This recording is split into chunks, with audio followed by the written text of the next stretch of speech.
Chapter 2297. Phew, phew, from the mountain, a stream of dark flames burst out from the ground. Like a black dragon of fire, the flames enveloped a large area. The heat spread out and even the air was curling up. Luli and Mu Yingying were coming this way. But Luli seemed to have foreseen this. He took Mu Yingying's arm and flew to the left with her. Mu Yingying cooperated with Luli and flew up with him. The two of them glided in an arc and flew past the fire dragon like a couple in heaven. Mu Yingying's cheeks were no longer blushing.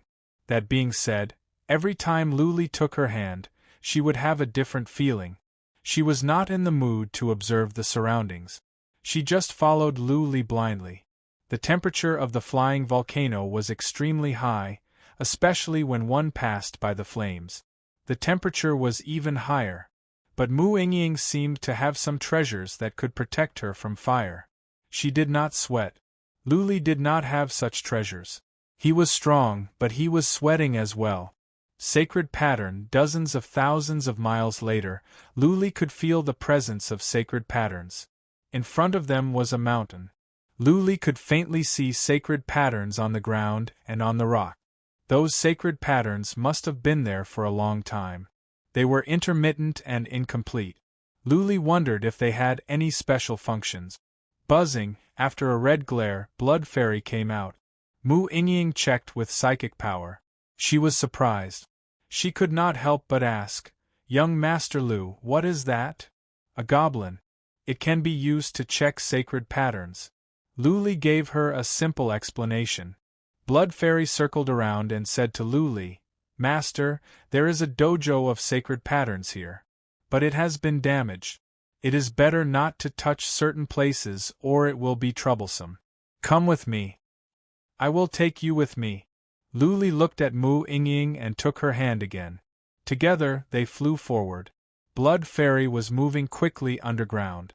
Luli followed her. Well, there were divine glyphs everywhere, but Luli was flying forward with her. He didn't touch any divine glyphs along the way, which shocked Mu Yingying even more. There were a lot of divine inscriptions in the vicinity. Although they were damaged, if one were to accidentally touch them, it would be very troublesome. The divine inscriptions here were famous for being terrifying. How many cultivators had died here? Skeleton! Mu Yingying suddenly exclaimed in shock. In front of her, she saw some skeletons that had been shattered into pieces. Most probably, they were killed by the divine inscriptions dojo. Luli remained calm. Instead, he put on a gentle smile and said, "It's okay. I will take you with me. Nothing will go wrong." Luli walked on with Mu Yingying. Mu Yingying's heart warmed up. She was in a trance. How she wished they could go on like this and walk to the end of the world with this man holding her hand. Xiao! Luli moved like a ghost. He did not stop at all. He trusted Blood Fairy completely. As long as she did not stop, he would not stop. There were more and more skeletons along the way. They were either chopped off or crushed in some places. Clearly, they had died a miserable death. The divine glyphs here were horrifying. Luli could feel it as well. There were more and more divine glyphs nearby.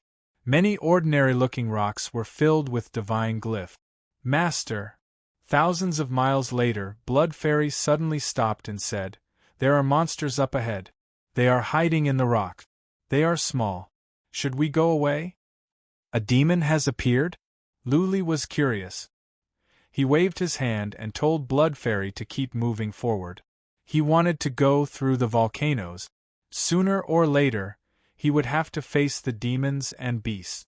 As such, he could not run away now. He must figure out the characteristics of the beasts in case he was caught unprepared. "There are demons and beasts," Luli said to Mu Yingying. She came back to her senses. Her eyes became clear again. She looked a bit shy. In such a dangerous place, she could not believe that she was distracted. Bang, bang, bang, bang! The rocks in front of them cracked. Following that, many small beasts flew out. Those beasts were only the size of human heads. They were ugly, like insects with many spikes. Their mouths were big, their bodies were red, and they had more than a dozen feet. Croak, croak, while making strange noises, the beasts dashed toward Luli and Luli at a fast speed. Luli took out the Phantom King from the wicked bead and dashed toward the beasts. That is the Phantom King? Mu Yingying's eyes glowed. The Phantom King was famous.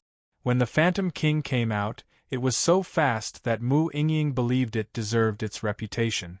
Bang, bang, bang, the Phantom King rushed over and swung its claws, tearing apart one monster after another. The monsters spat out flames from their mouths, and many of the scales on the Phantom King's body were destroyed. Many parts of the Phantom King's body were burned. The flames from those beasts are strong, Luli said with a frown. Mu Yingying explained, those are fire spur worms. They are not only found in the flying volcano, but also in some places at the Devil Sea. They are common in the third heaven. They are strong. If you are not a fourth tribulation warrior, you will be in big trouble. Luli could tell that the fire spur worms were slow. A fourth tribulation warrior could dodge them easily, but a third tribulation warrior would be in big trouble. The Phantom King dashed around and tore apart the fire spur worms one by one. By the time dozens of fire spur worms were killed, the Phantom King was left with many burns. Though they were not fatal, the Phantom King was suffering. Luli put the Spectre Lord into a hall in the Wicked Bead at once. The mountain was given to Mu Yingying and Luli's belongings were all put into the Wicked Bead. The nether springs were moved there as well. Your interspatial artifact is not of a good level. Mu Yingying threw a glance to Luli's Wicked Bead. Since Luli had the God Speedboat, why would he use such a low-level interspatial artifact? Luli forced a smile and said, I have a good interspatial artifact. But you can have it. The Nine Strange Mountain?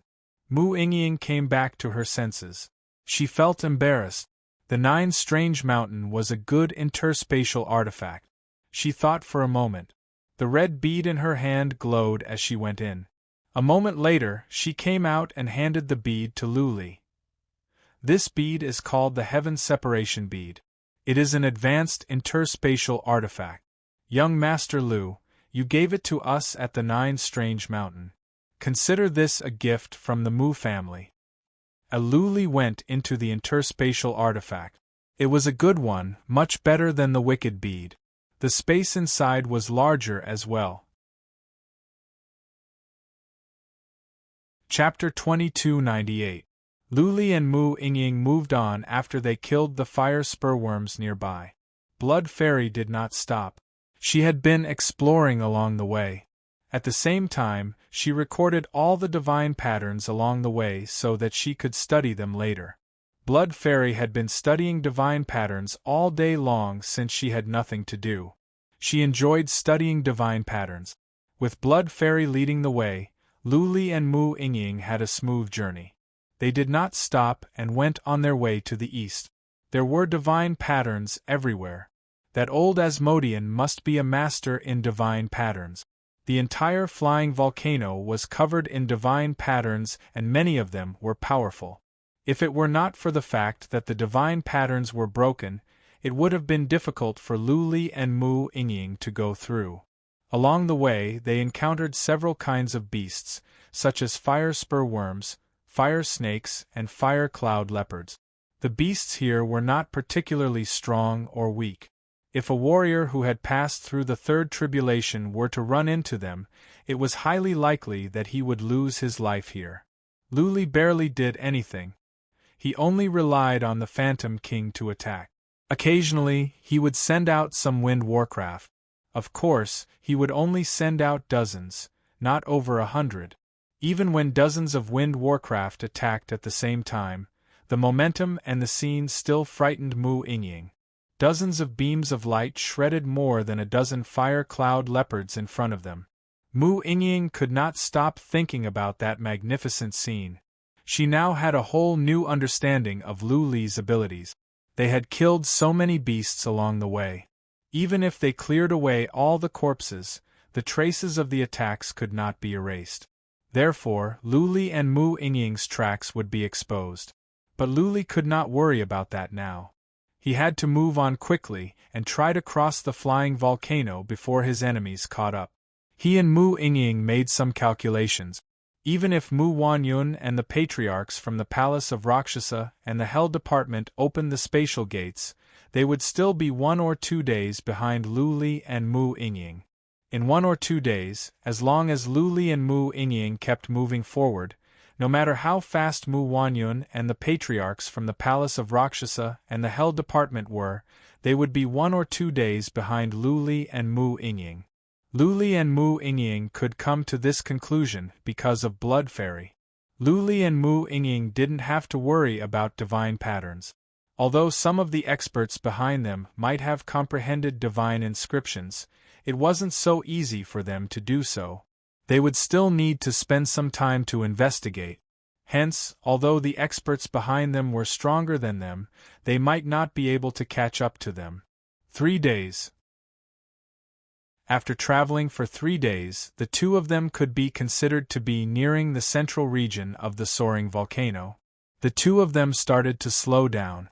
It wasn't that the monsters here were stronger, but rather it was that the divine inscriptions here were getting denser and more terrifying. The glyphs in the center hadn't been damaged too much, so Blood Fairy couldn't easily find a safe passage. She had to spend some time searching. Phew, there were more and more flames. From time to time, there would be blue flames bursting out from the void and black dragons of fire whooshed out from underground. Even if Luli and Luli didn't move, the flames would come at them.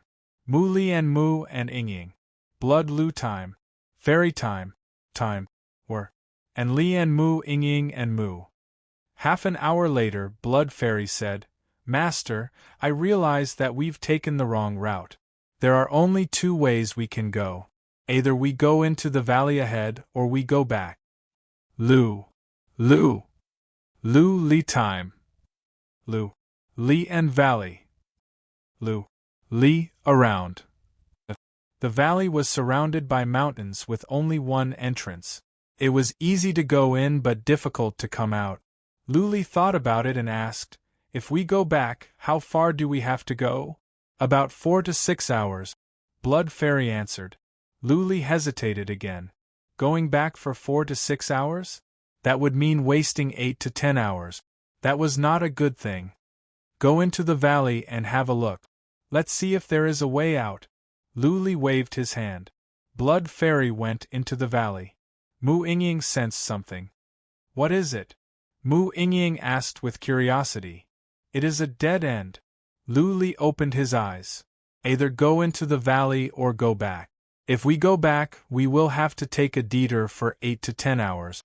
Mu Yingying frowned. Gazing into the valley, she said, "We'd better not go in.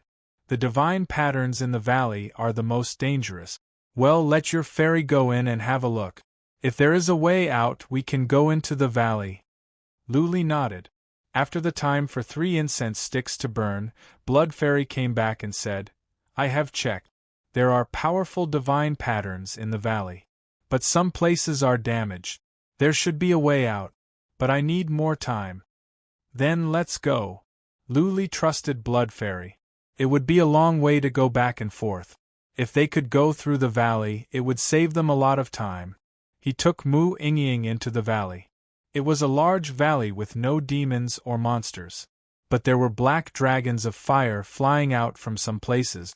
The only thing special about the valley was that there were many bones. Many must have died here. They used psychic power to check the valley. Making sure that there was no danger, they were relieved. If there was no way out, they could leave easily.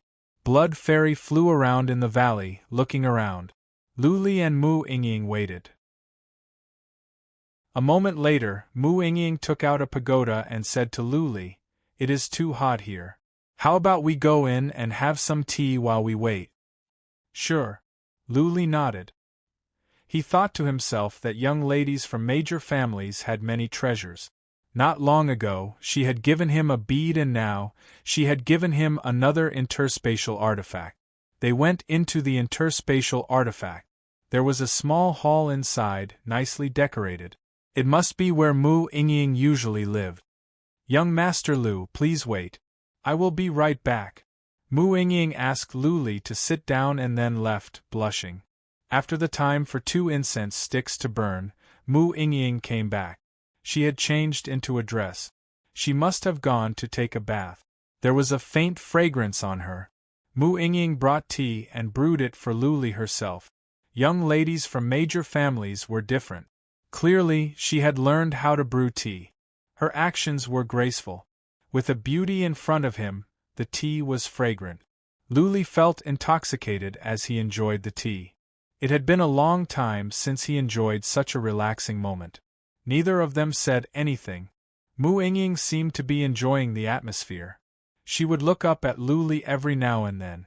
Her cheeks would blush. At this moment, another thought came to her mind. How wonderful it would be if time could stop at this moment. Master, there's a problem. Blood Fairy's voice rang out. There's a problem. There's a hidden divine inscriptions dojo here. It's extremely powerful, and I have no way to break it. You can only retreat. Go back? Chapter 2299. Though it was a waste of time, there was nothing Lu Li could do. He could not force his way in.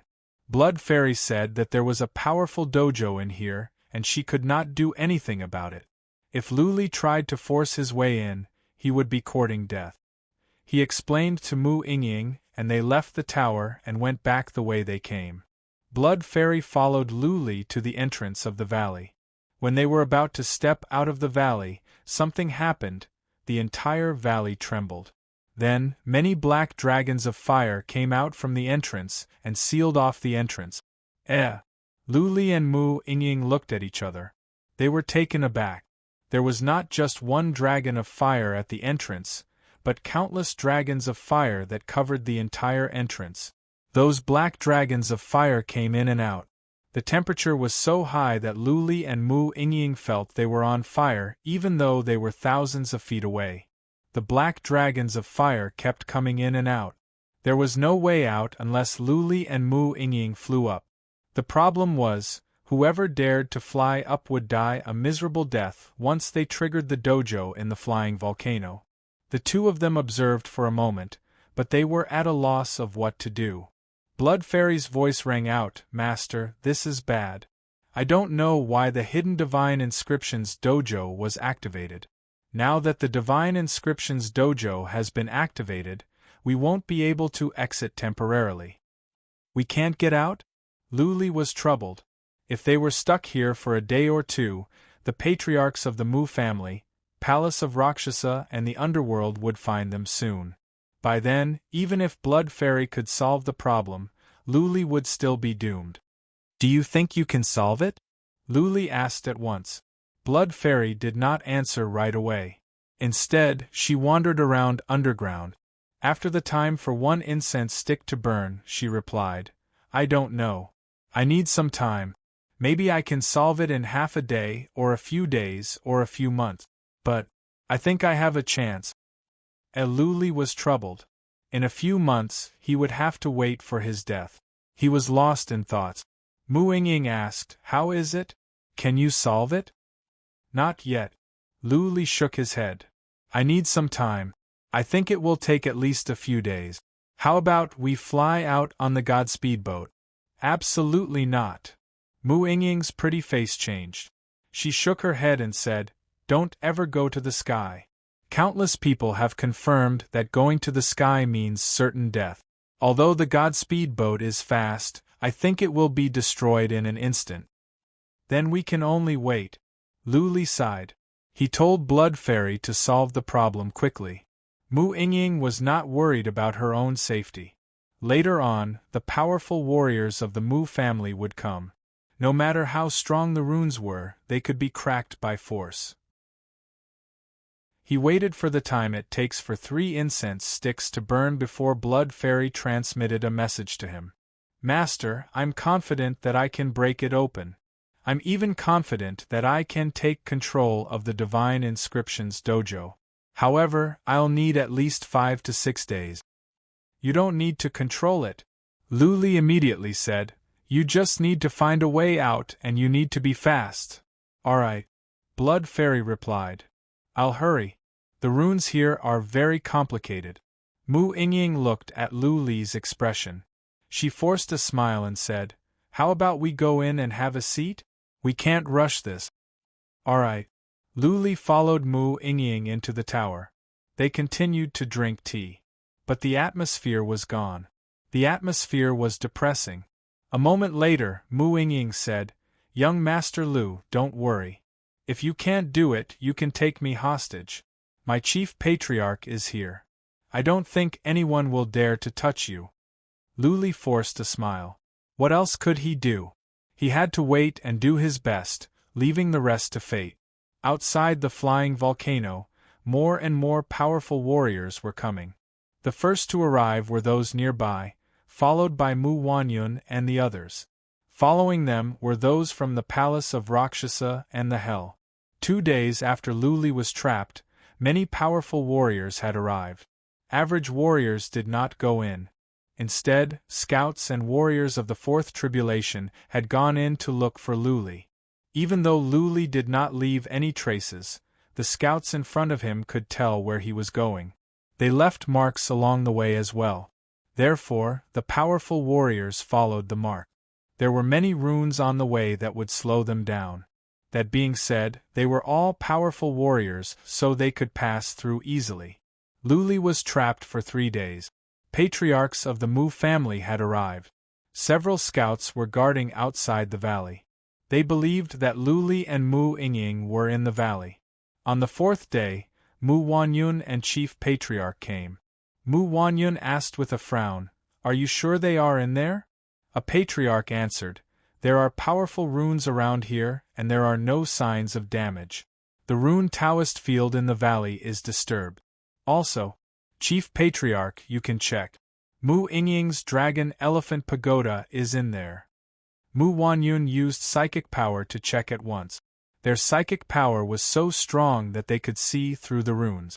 After a while, Mu Wanyun nodded and said, They are in there. Chief Patriarch was delighted. Lu Li was trapped in there. Not even an immortal could save him. Even if Mu Yingying was taken hostage, Chief Patriarch could kill Lu Li in an instant if he had the chance. Brother Wanyun. Chief Patriarch cupped his fists and said, Are you gathering people to break the formation? Do you have any powerful warriors that can understand runes? Yes, we do. Mu Wanyun nodded and said with a bitter smile, But I have some impression of this valley.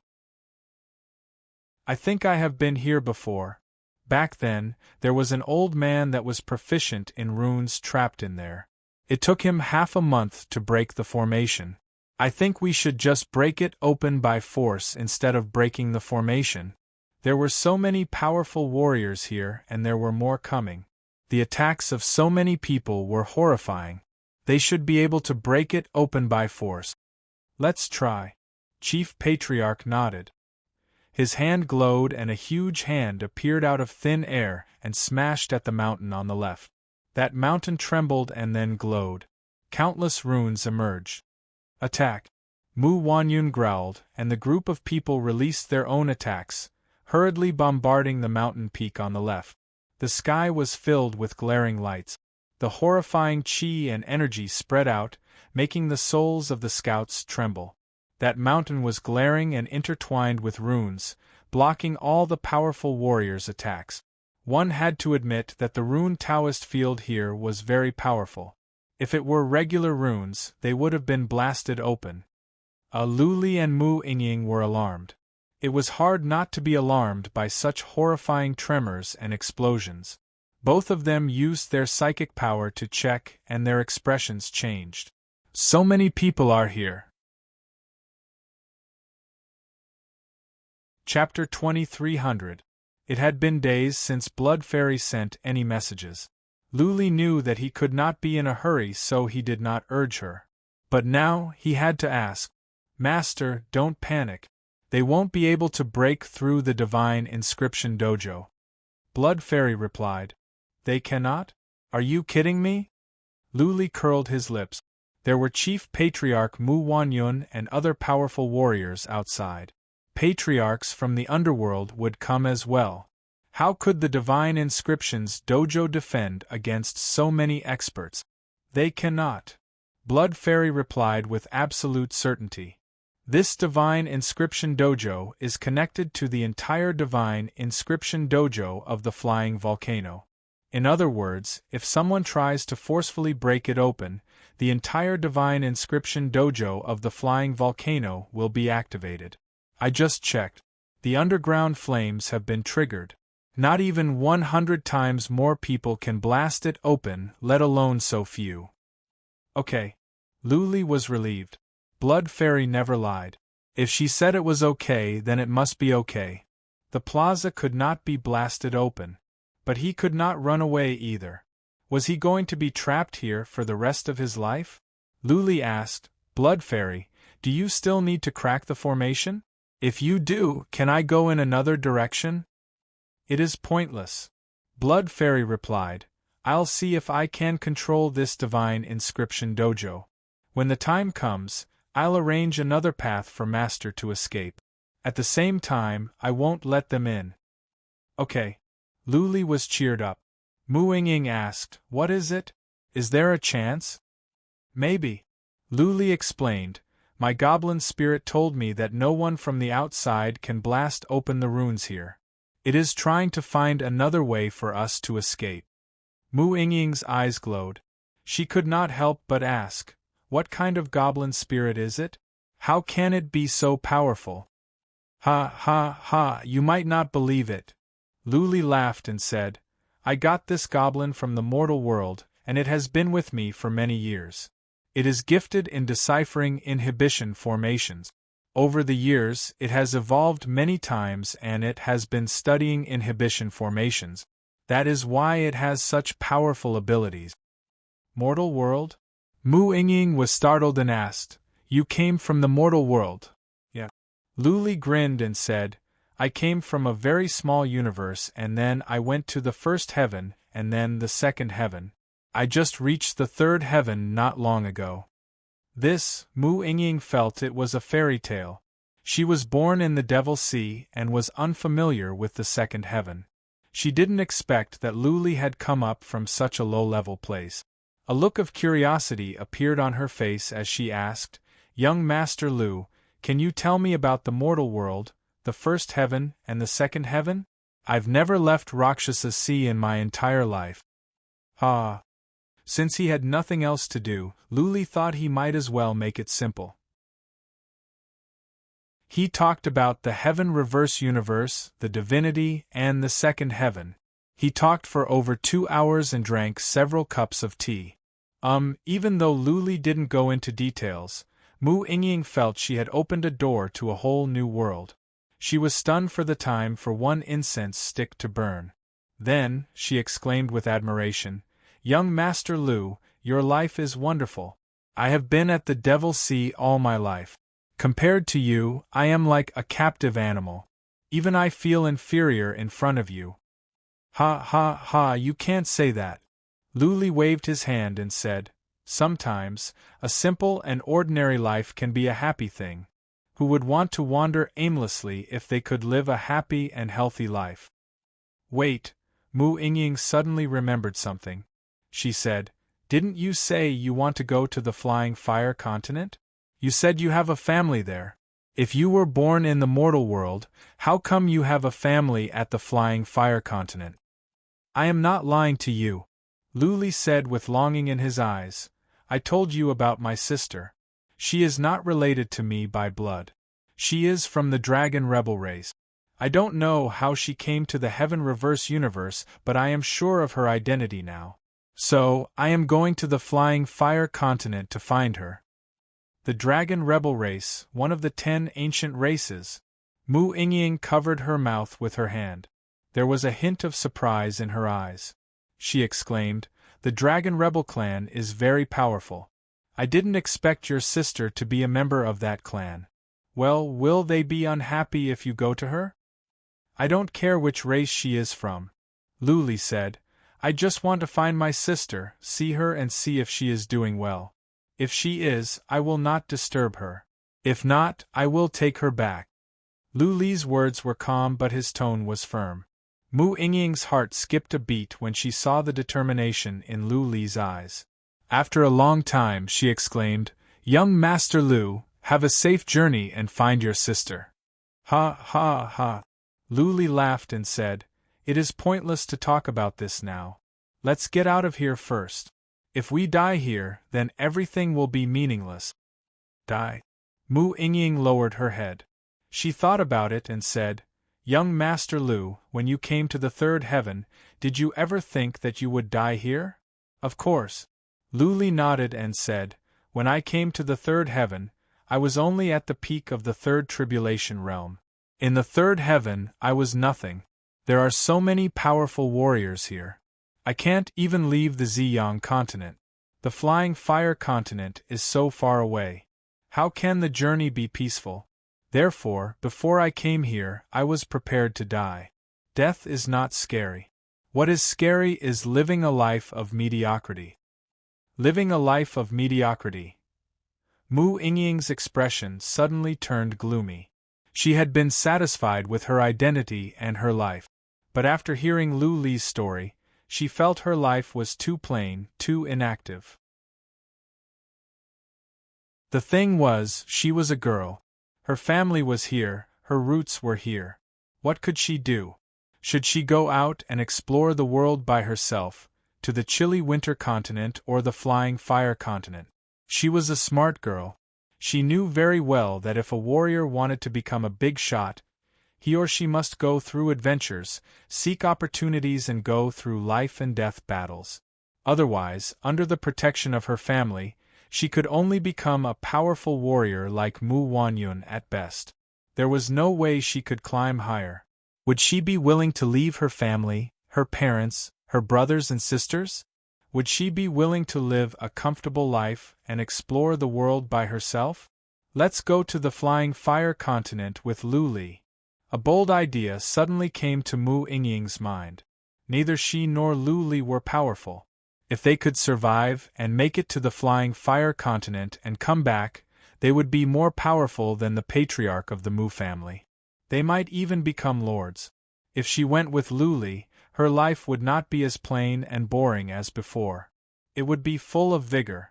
She would either fall like a shooting star or rise up to the sky. As soon as this idea came to mind, it was like a spark that set the prairie ablaze. Mu Yingying could not calm herself down. Chapter 23:01. Boom, boom, boom. Outside the valley, a group of people had been attacking the mountain. The powerful warriors' attacks were shocking. The horrifying energy spread out, making people's hearts palpitate. They had been attacking for over a day. Gradually, warriors from the Palace of Rakshasa and the Hell Palace arrived. They all joined the team.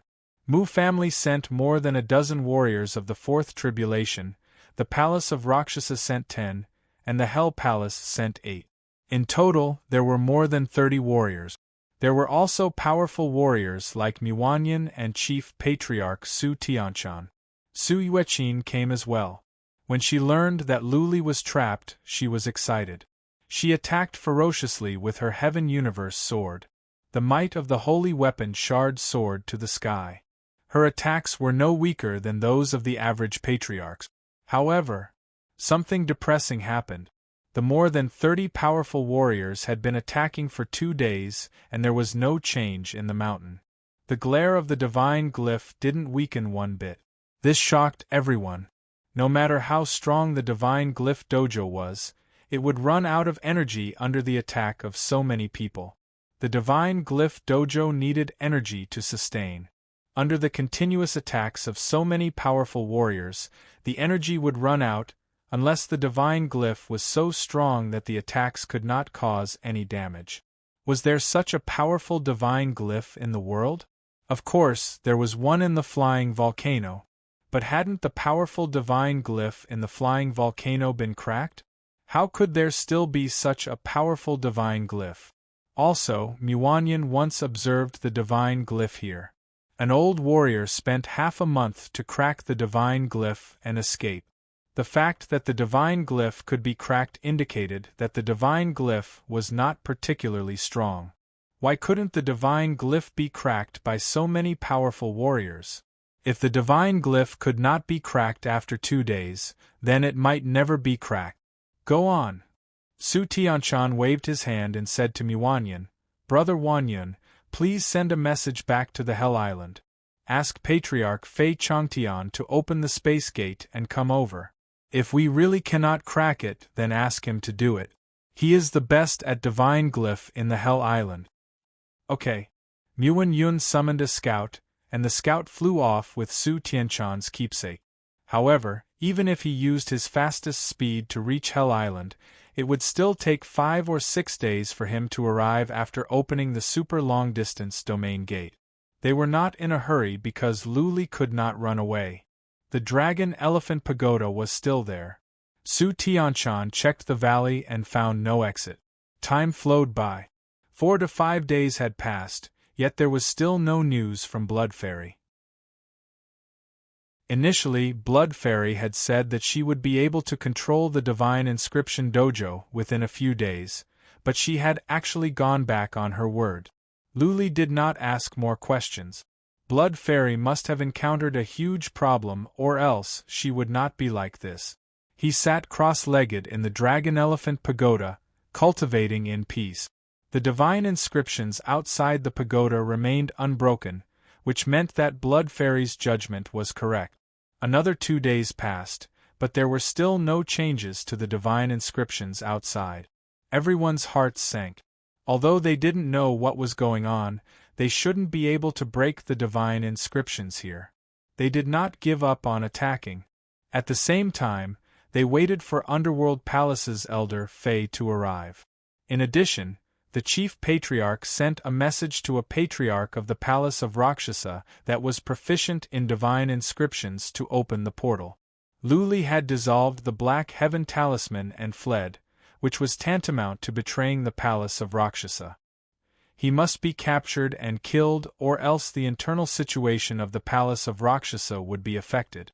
The betrayal of the Sacred Sun would have an impact on the Palace of Rakshasa. Is this divine inscription dojo the most powerful one in the flying volcano? Su Yueqin murmured. The other patriarchs had been thinking about this as well. If it were an average divine inscription, it would have been cracked by now. Unless this was the main divine inscription of the flying volcano. It was said that there were several powerful divine inscriptions hidden in the flying volcano. Once triggered, the hidden divine inscriptions would be triggered. Stop. Let's wait for Patriarch Fei and the others. Su Tianshan gave up. They had been attacking for so many days, but the color of the divine inscription remained unchanged. They had been attacking for so many days. Another month would be pointless. They had given up on the idea.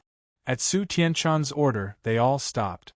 They found a place to sit down and rest while waiting for Patriarch Fei and the patriarchs of the Palace of Rakshasa to come. The sudden stop alarmed Luli and Mu Yingying. They used psychic power to check. They were relieved to see that everyone was sitting down. As soon as Luli and Mu Yingying used psychic power to check, they were alerted. Some of them were familiar with Luli's psychic power. 2 hours later, Blood Fairy finally said, Master, I am sorry. I have underestimated the divine inscriptions here.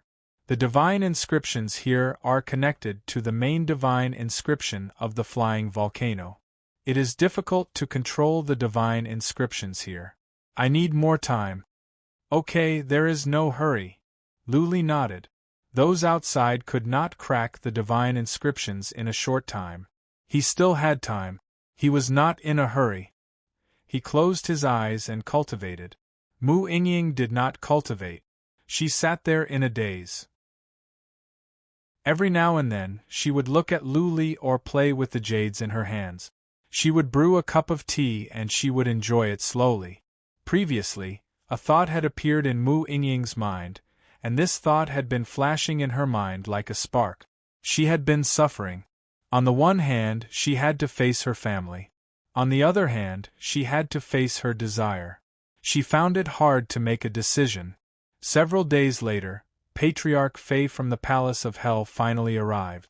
He opened the space portal and arrived at the flying volcano. Then, he traveled day and night to get here. This Patriarch Fei was not well known at the Palace of Rakshasa, nor at the Palace of Hell. Su Yueqin only knew of his existence. He was an unkempt old man. He dressed in normal clothes and did not look like a powerful warrior. He was merely at the initial stage of the fourth tribulation. When he arrived, he nodded to Su Tianchan and began to study the divine inscriptions here. Everyone was looking at him, waiting for him to crack the divine inscriptions. However, he had been walking around for half a day without doing anything. "I can, but I need time." Elder Fei only stopped and said lazily after nightfall. Su Tianchan asked excitedly, "How long will it take?" "Hard to say." Patriarch Fei shook his head and said, "Maybe 1 or 2 days, maybe 1 or 2 months. The divine inscriptions here are connected to the main divine inscriptions of the flying volcano. They are complicated. Also, I can only make a small crack for you to go in. I cannot crack it completely." "That is enough." Su Tianchan and the others nodded. It was pointless to crack the divine inscriptions here completely. They just wanted to go in and kill Luli. "Do it. Let us know if you need any help."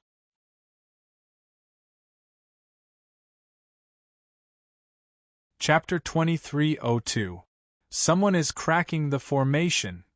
As soon as Patriarch Fei took action, the pattern began to tremble.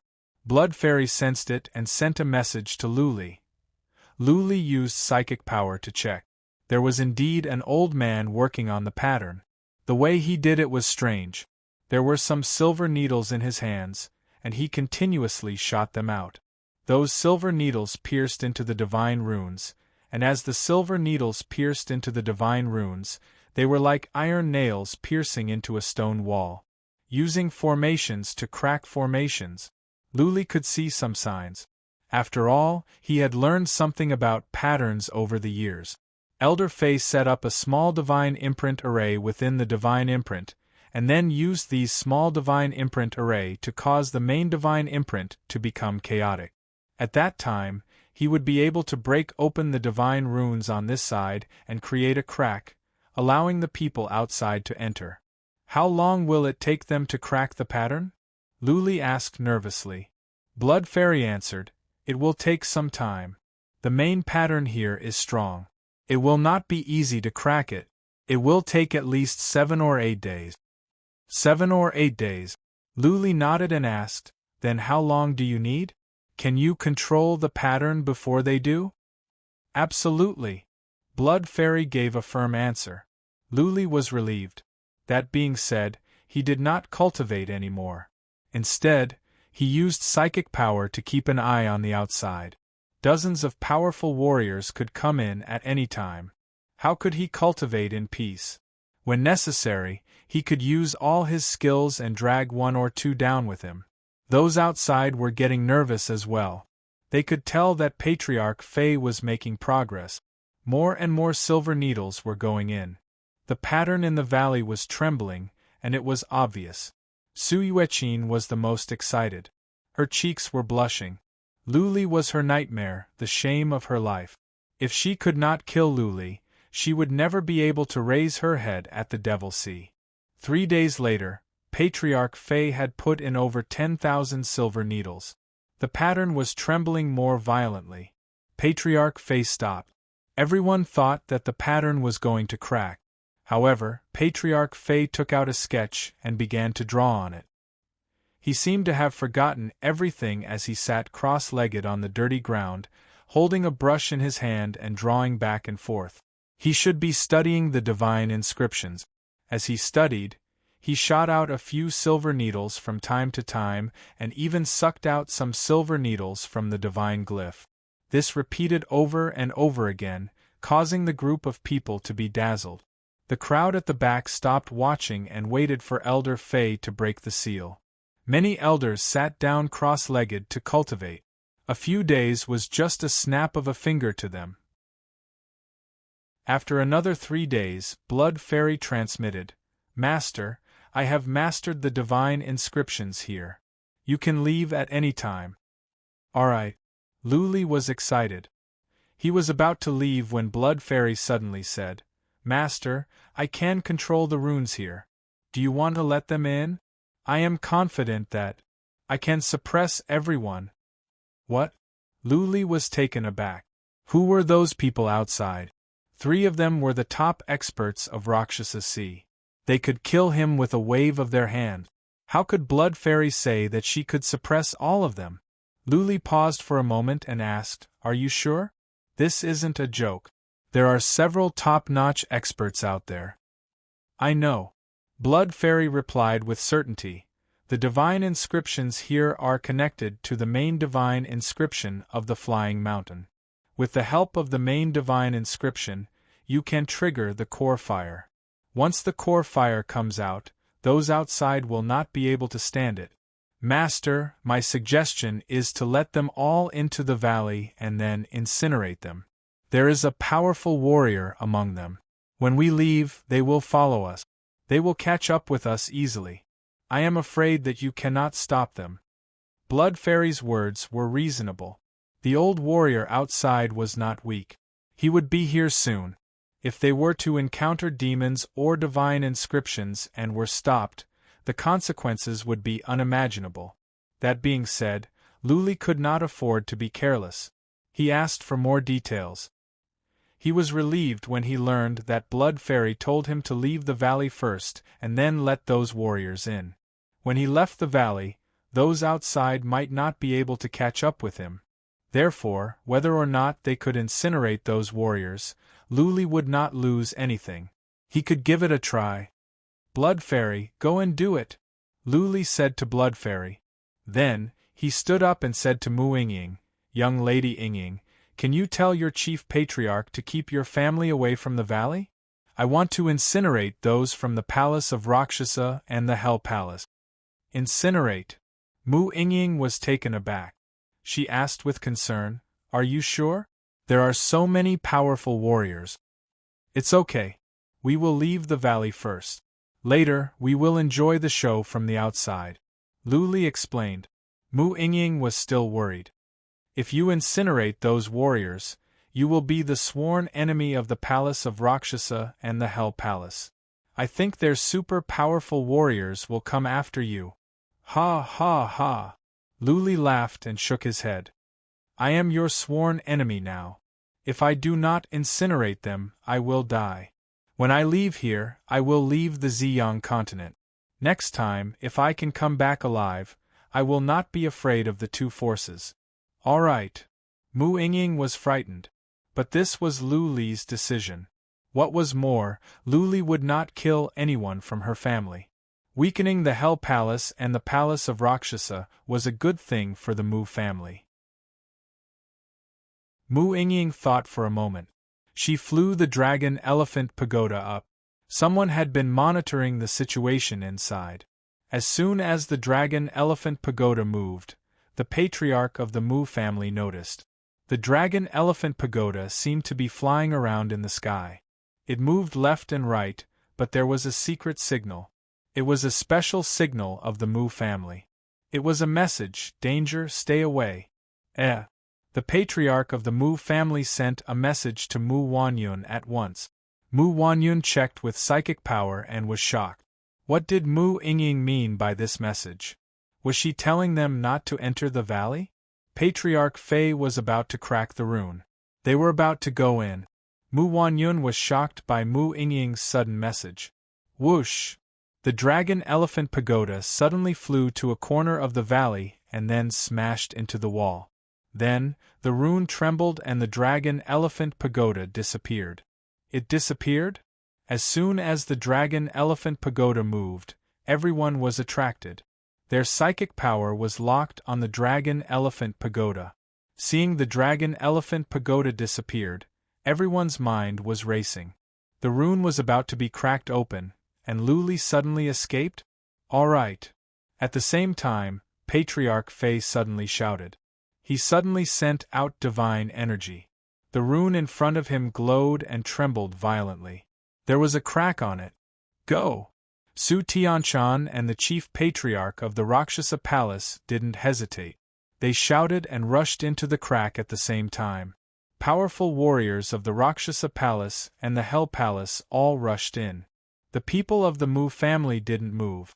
Mu Wanyun had sent a message to them, asking them not to move. Many people didn't understand, but no one dared to disobey Mu Wanyun's order. And when Su Tianshan, chief patriarch, and the others went in, they were surprised to see that the people of the Mu family didn't come in. Then, something shocking happened. The crack that they came in from was trembling and was closing up quickly. It meant that they were trapped in there. At the same time, the rune in the valley began to tremble. Horrifying killing intent spread out from underground. Everyone's soul spirit sensed a fatal danger. Chapter 2303. Those that came in were all powerful warriors. Many of them had been fighting for their entire lives and had been through many life and death battles. The sense of danger was especially strong.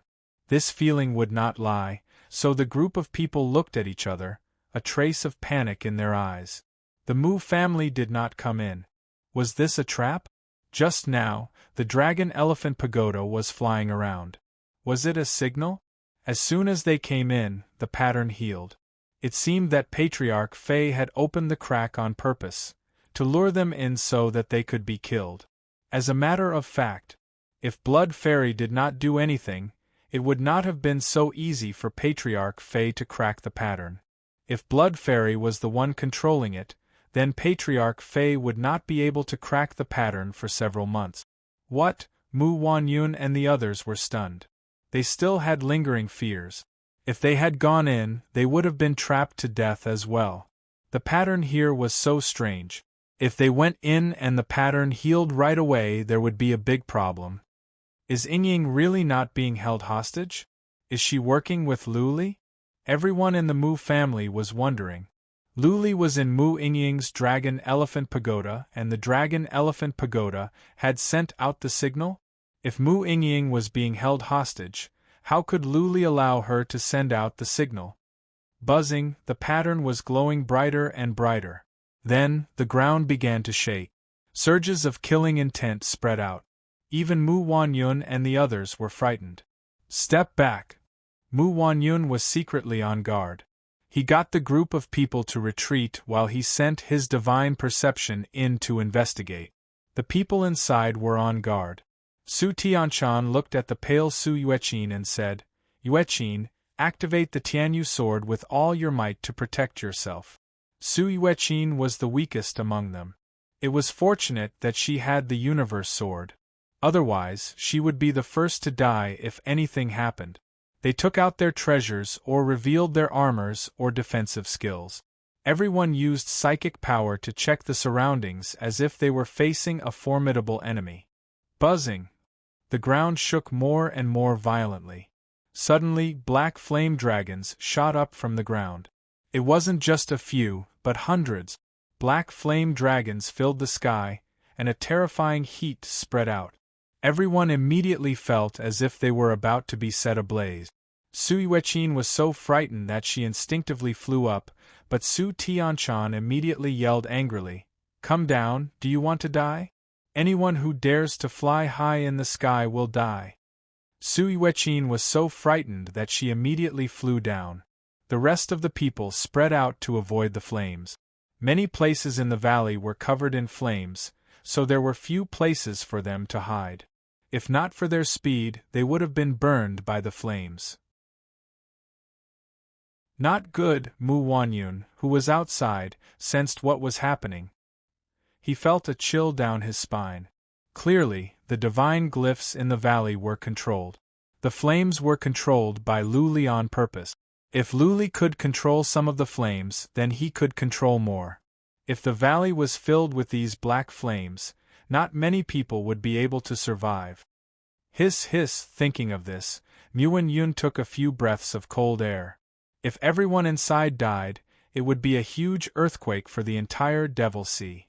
Luo Fian and the old palace master of the underworld palace would not be able to sit still. If, The two forces suspected that the Mu family was behind all this, and that the Mu family had killed these people. Would the two forces work together to attack the Mu family? The two forces had fought many times before, but if there was a chance to work together to weaken the other, they would not let go of such a chance. More importantly, no one from the Mu family died. If Mu Yingying survived as well, then it would be hard to explain the whole thing. In itself, there were many suspicious points. Lu Li's Black Heaven Talisman might have been solved by Mu Yingying. Someone, report the situation here to the old master at once. Muan Yun dared not to be careless. Such an important matter must be reported immediately. Only in this way could arrangements be made early to prevent more serious incidents. Mu Wanyun was secretly a little excited. If all the people here died, it would be a huge blow to the two major powers. Chief Patriarch and Su Tianchan were the most powerful warriors of the Hell Palace of the Devil Palace. There were also powerful warriors like Patriarch Feng, who were vice patriarchs of the Hall of Warfare. Those who came to the birthday celebration could not be average patriarchs. They were all famous powerful warriors of the two forces. If these people died, the two forces would suffer a great loss. The other side was growing. The Mu family was already strong. If these people died, the Mu family could be the most powerful force at the Devil Sea. After hundreds or thousands of years, the Mu family could even unify the Devil Sea. Few, there were more and more flames inside, becoming denser and denser. Black fire dragons darted in and out of the huge valley, turning it into a world of fire. There were very few places that were not covered in flames. Some patriarchs had been burnt and were crying out in pain. They were not seriously injured, but there were flames everywhere. They would be burnt until they were burnt to a crisp. Su Yuechin's universe sword glowed to protect her. She was wearing a robe. Even so, she still felt hot as if she was about to be set on fire. Apart from several powerful patriarchs or patriarchs with strong defensive abilities, the others were injured to some extent. If this went on, their lives would be in danger. That was what they thought as well.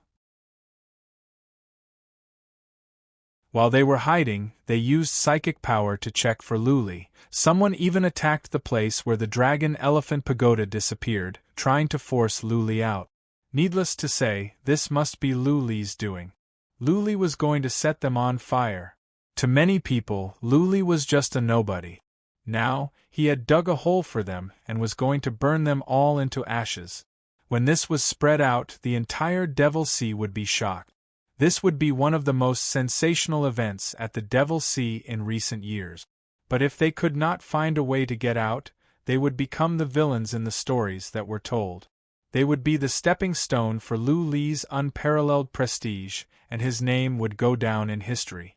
After a while, a patriarch of low abilities from the Hell Palace failed to dodge a dragon of fire because he was injured. He was enveloped by the dragon of fire. He let out a miserable cry and then rolled around in the flames. He was on fire and was burnt to a crisp in front of everyone. Hiss, hiss, patriarchs of the Mu family and some scouts gasped. They felt chills on their backs. The more than a dozen warriors inside were all important figures of the Devil Sea. One had died. Soon, there would be a second one and a third one. Eventually, all of them would die. If this group of people died inside, those scouts couldn't imagine it. Would the entire Devil Sea explode? Burn them all to death.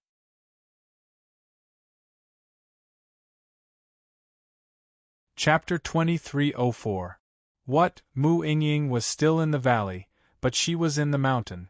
There was a tunnel in the mountain where the Dragon Elephant Pagoda shrank and went in. Mu Yingying and Lu Li could both see what was going on in the valley with psychic power. Mu Yingying felt sorry to see the three patriarchs burned to death. She looked at Lu Li, wanting to say something but stopped on second thought. You don't have the heart, do you? Do you think I am too cruel? Are you thinking that I have been at the palace of Rakshasa but I am heartless to them? Lu Li said calmly, you may not know the real cruelty of the world. Sometimes, when two forces fight, Tens of millions of people will die and many innocent civilians will be injured or killed. There is no morality in the world. The strong preys on the weak. If you are not heartless to your enemies, you will die a miserable death. If I had shown even the slightest bit of mercy to my enemies along the way, the grass on my grave would have grown as tall as a person. I did stay at the palace of Rakshasa and I took some resources from them. I've even stayed in the Hell Palace. Lu continued emotionlessly, but enemies are enemies. You can talk about kindness when you have the ability.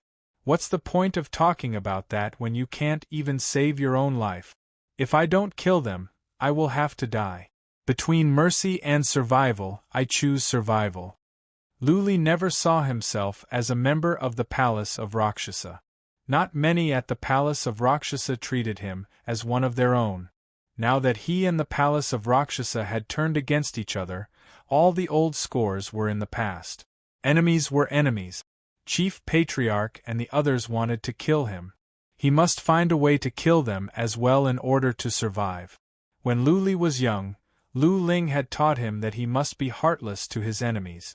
Any mercy to the enemies was cruelty to himself. The valley had become a sea of fire.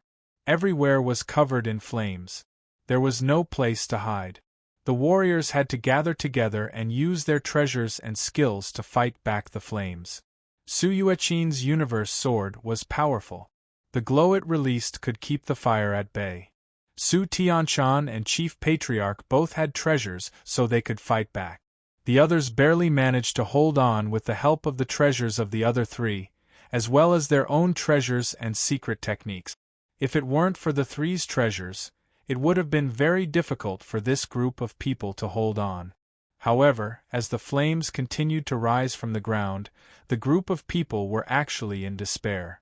Great Elders Su Tianshan and Su Yueqin were still fine, but the rest of them had gloomy expressions on their faces. Their gazes swept across the 4 charred corpses on the ground, and their hearts were heavy. Su Yueqin's pretty face was pale. She originally thought that she could wipe away her previous humiliation, but she didn't expect that not only would she be humiliated, but she might also lose her life. Many of the people who came this time were her uncles. One of the corpses on the ground belonged to a very close elder of hers. She was filled with rage and a trace of regret. If she had known this would happen, she wouldn't have provoked Lu. Lu used to be the leader of the Hell Palace. If she didn't provoke Lu, he could have become a general of the Hell Palace.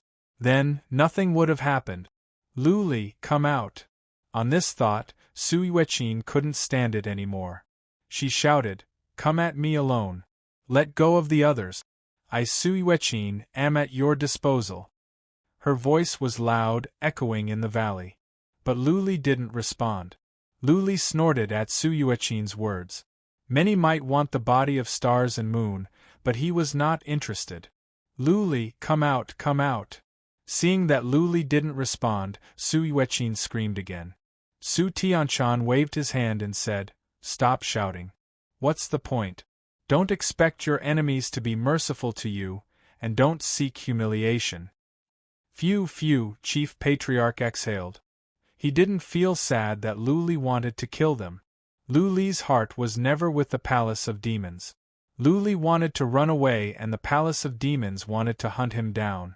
Neither side was right. It was reasonable that Lu wanted to kill them. They were hunting Lu and Lu wanted to kill them. There was nothing wrong with that.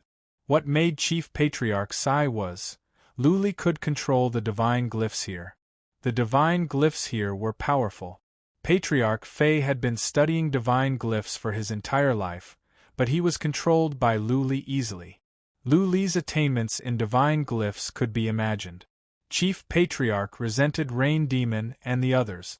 If it were not for Rain Demon, Tan Long and Ning Ao, Lu would have a good impression of the Palace of Divine Glyph. If it were not for Rain Demon, Tan Long and Ning Ao, Lu would have a good impression of the Palace of Demons.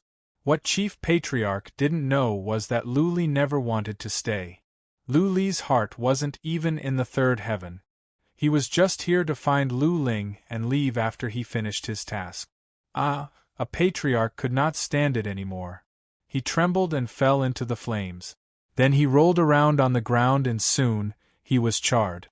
The others watched him die with sorrow. They seemed to have seen their future. They didn't even have a complete body after they died. The fire was getting bigger and more intense. The flames lit up the entire valley, as well as everyone's expressions. This group of people had formidable battle strength and could smash a mountain with a single punch. Yet, they could only watch helplessly as they waited for their death. Time moved on. One patriarch after another fell.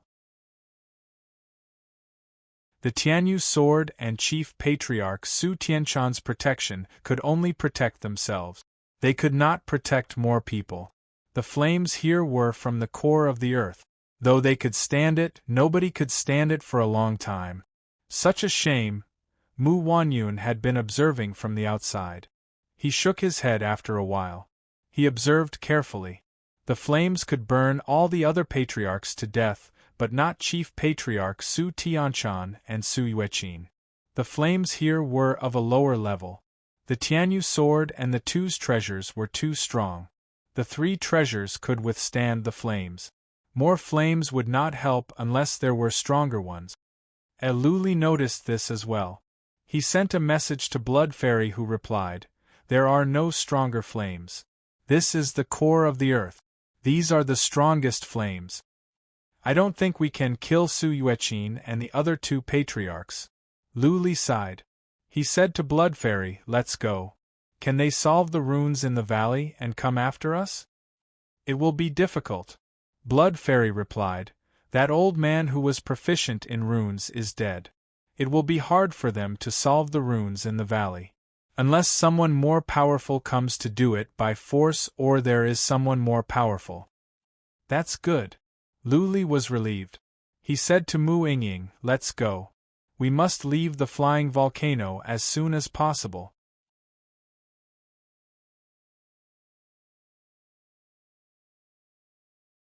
Chapter 2305. The City of Hell. Just like the patriarch of the Mu family, the former chief had almost stopped managing the affairs of the city. He had almost retired. Over the years, he had been living in a small yard, taking care of flowers, fishes, and beasts. He had been living a leisurely life. The one in charge of the Hell Palace was not Su Tianchan, but Su Tianchan's brother, Su Tianhong. Basically, Su Tianhong would not come to the former chief unless it was something serious. Today, Su Tianhong hurriedly walked in. His expression was extremely ugly. The former chief, who was sitting on the rocking chair, opened his eyes. His expressions didn't change, but there was a glint of worry in his eyes. Something serious must have happened for Su Tianhong to come in such a hurry and with such a terrible look on his face. The former chief thought about it and asked, "Did something happen to the Mu family?" Su Tianhong nodded and said, "Tianyun and the other patriarchs' jade talismans of life are broken. Of the 12 patriarchs that went, only 4 are still intact. 8 are dead?" The former chief was surprised. Then he asked, "What about Tianchan and Yueqin?" "They are fine," Su Tianhong answered. The former chief asked with a frown, "They just went to the birthday party. What happened? Why did 8 patriarchs die?" "It has something to do with Lu Li, the traitor that held Yueqin hostage." Not even the former chief master knew exactly what had happened. Su Tianhong explained it to him patiently, including how Lu Li betrayed and ran away, how he went to the flying volcano, and how Su Tianchan asked Patriarch Fei to go there. Flying volcano? The former chief thought about it and said, "That punk doesn't have the ability to fight so many people. Did the Qi family do anything? They must have borrowed the power of the sacred glyph. I think I have to go in person." "You don't have to go in person." Su Tianhong thought about it and said, "Let Uncle Meng handle this. I don't think it is worth it for you to go in person. We need to move more when we are old." The former chief waved his hand and said, "That punk has been stirring up so much trouble. If I don't go and meet him in person, He will laugh at the Hell Palace for lacking capable people. Alright. Su Tianhong saw that the old sect master had already made up his mind and didn't try to persuade him any further. He said, I'll arrange for people to open the gate and go directly to the flying volcano. I'll arrange for all the scouts to report to you. A moment later, the space in Hell City fluctuated, and a golden door appeared. An old man flashed through the golden door. Many of the experts in the city were startled. When they scanned the area with their divine telekinesis and discovered that it was the old prefecture lord, they were even more shocked. It had been many years since the old mansion master had taken action. What had happened this time that the old mansion master had to personally take action? Devil Island. The intelligence hall master personally went to Luo Fian's palace and reported the matter to Luo Fian. The Rakshasa Palace's side was even worse off. Other than the Great Elder, the other 9 elders were all dead. Fortunately, the young masters and young mistresses who went this time didn't follow. Otherwise, they would probably be in danger. That being said, Lu Li wouldn't go so far as to do anything to Lu Qianqian and Yuan Lingyun. The Rakshasa Palace and the Hell Palace had fought twice. Both sides suffered heavy casualties. The number of powerful warriors had been declining. This time, 9 died at once. All the patriarchs of the Rakshasa Palace were grieved and frightened. Luo Fian came out. She gathered the 3 great patriarchs and all the other patriarchs. She gave an order to be on high alert. Then, she opened the gate and went to the flying volcano with Rain Demon and the other patriarch. Luo Fian went in person. She was furious. To her, Lu Li was just a nobody. If it weren't for her, Lu Li would have been dead. Of course, she didn't recruit Lu Li because she liked him. She just wanted to annoy the Hell Palace and at the same time, suppress Rain Demon and the others. In other words, Lu Li was just a tool for her. She had no offspring. She didn't want the position of immortal son and fairy to be given to the offspring of the major families. Lu Li was a good tool. She could get back at the Hell Palace and suppress Rain Demon and the others. Why not? She didn't expect that this tool would be so dishonest after coming to the Rakshasa Palace. Not only did he cause trouble everywhere, but he also dissolved the Black Heaven talisman. She felt that her dog had run away. Now, not only did the dog run away, but it also bit her family members. How could she not be angry? Therefore, she wanted to go there in person, capture Lu Li and nail him to death on the Mount of Cyan Cloud in front of so many people. She wanted everyone at the Rakshasa Palace to understand the consequences of betraying her. Flames were still rising in the valley. Lu Li had left, but the Runes Dojo was still active. More than a dozen people had died and only 3 were left. Su Yueqin, Su Tianchan, and the chief patriarch all had treasures to protect themselves with. Su Yueqin's Heaven Universe sword was broken, but it had been repaired and nurtured by generations of masters of the Hell Palace. Now, the Heaven Universe sword was only second to Imperial weapons. In some aspects, the Heaven Universe sword was even stronger than Imperial weapons. The old master was training Su Yueqin as his successor. Sometimes, this successor could be silly, but her body of stars and moon was strong.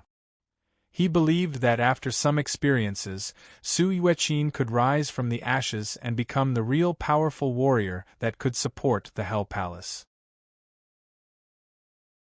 Su Yueqin had matured a lot these days.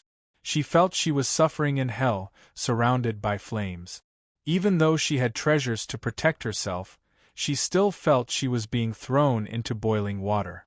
The smell of burnt flesh came from the dead bodies. They were her seniors. Many people watched her grow up, and even her parents doted on her. Now they were dead bodies, no incomplete bodies. The bodies were burnt. Nobody could tell who they were. Su Yueqin was blessed by the heavens. She had never suffered setbacks since she was a kid. During this time, she had experienced 3 major events in her life. First, she was almost raped by the former holy son of the Rakshasa Palace. Second, she was held hostage by Lu Li. Third, she had to watch her seniors die in front of her eyes. It was her fault that caused this tragedy. No matter how naive a child was, she would grow up after going through one event after another. At first, she kept yelling, telling Luli to come at her. At first, she was trembling in fear and her face was pale. At this moment, she remained silent. She knew that she had remembered everything in her heart. She did not have too many thoughts in her heart, only one. She wanted to be stronger and become a super powerful warrior. She wanted to end the glory she had lost, the humiliation Luli gave her and the blood feud. No matter where Luli was hiding, she would find him, tear him apart and bring his head back to the Hell Island to pay tribute to her seniors who had passed away. Luli, just you wait. If I don't kill you in this lifetime, I am not a human. Su Yueqin clenched her fists and murmured to herself. She didn't shout it out childishly. Instead, she murmured it to herself. Her hatred was buried deep in her bones. Poof! Luli was flying towards the volcano with Mu Yingying. All of a sudden, he sneezed. He scratched his head, looked back and mumbled, "Who is cursing me? Everyone must be cursing you." Mu Yingying rolled her eyes and said, "If not, do you think they will be cursing you?"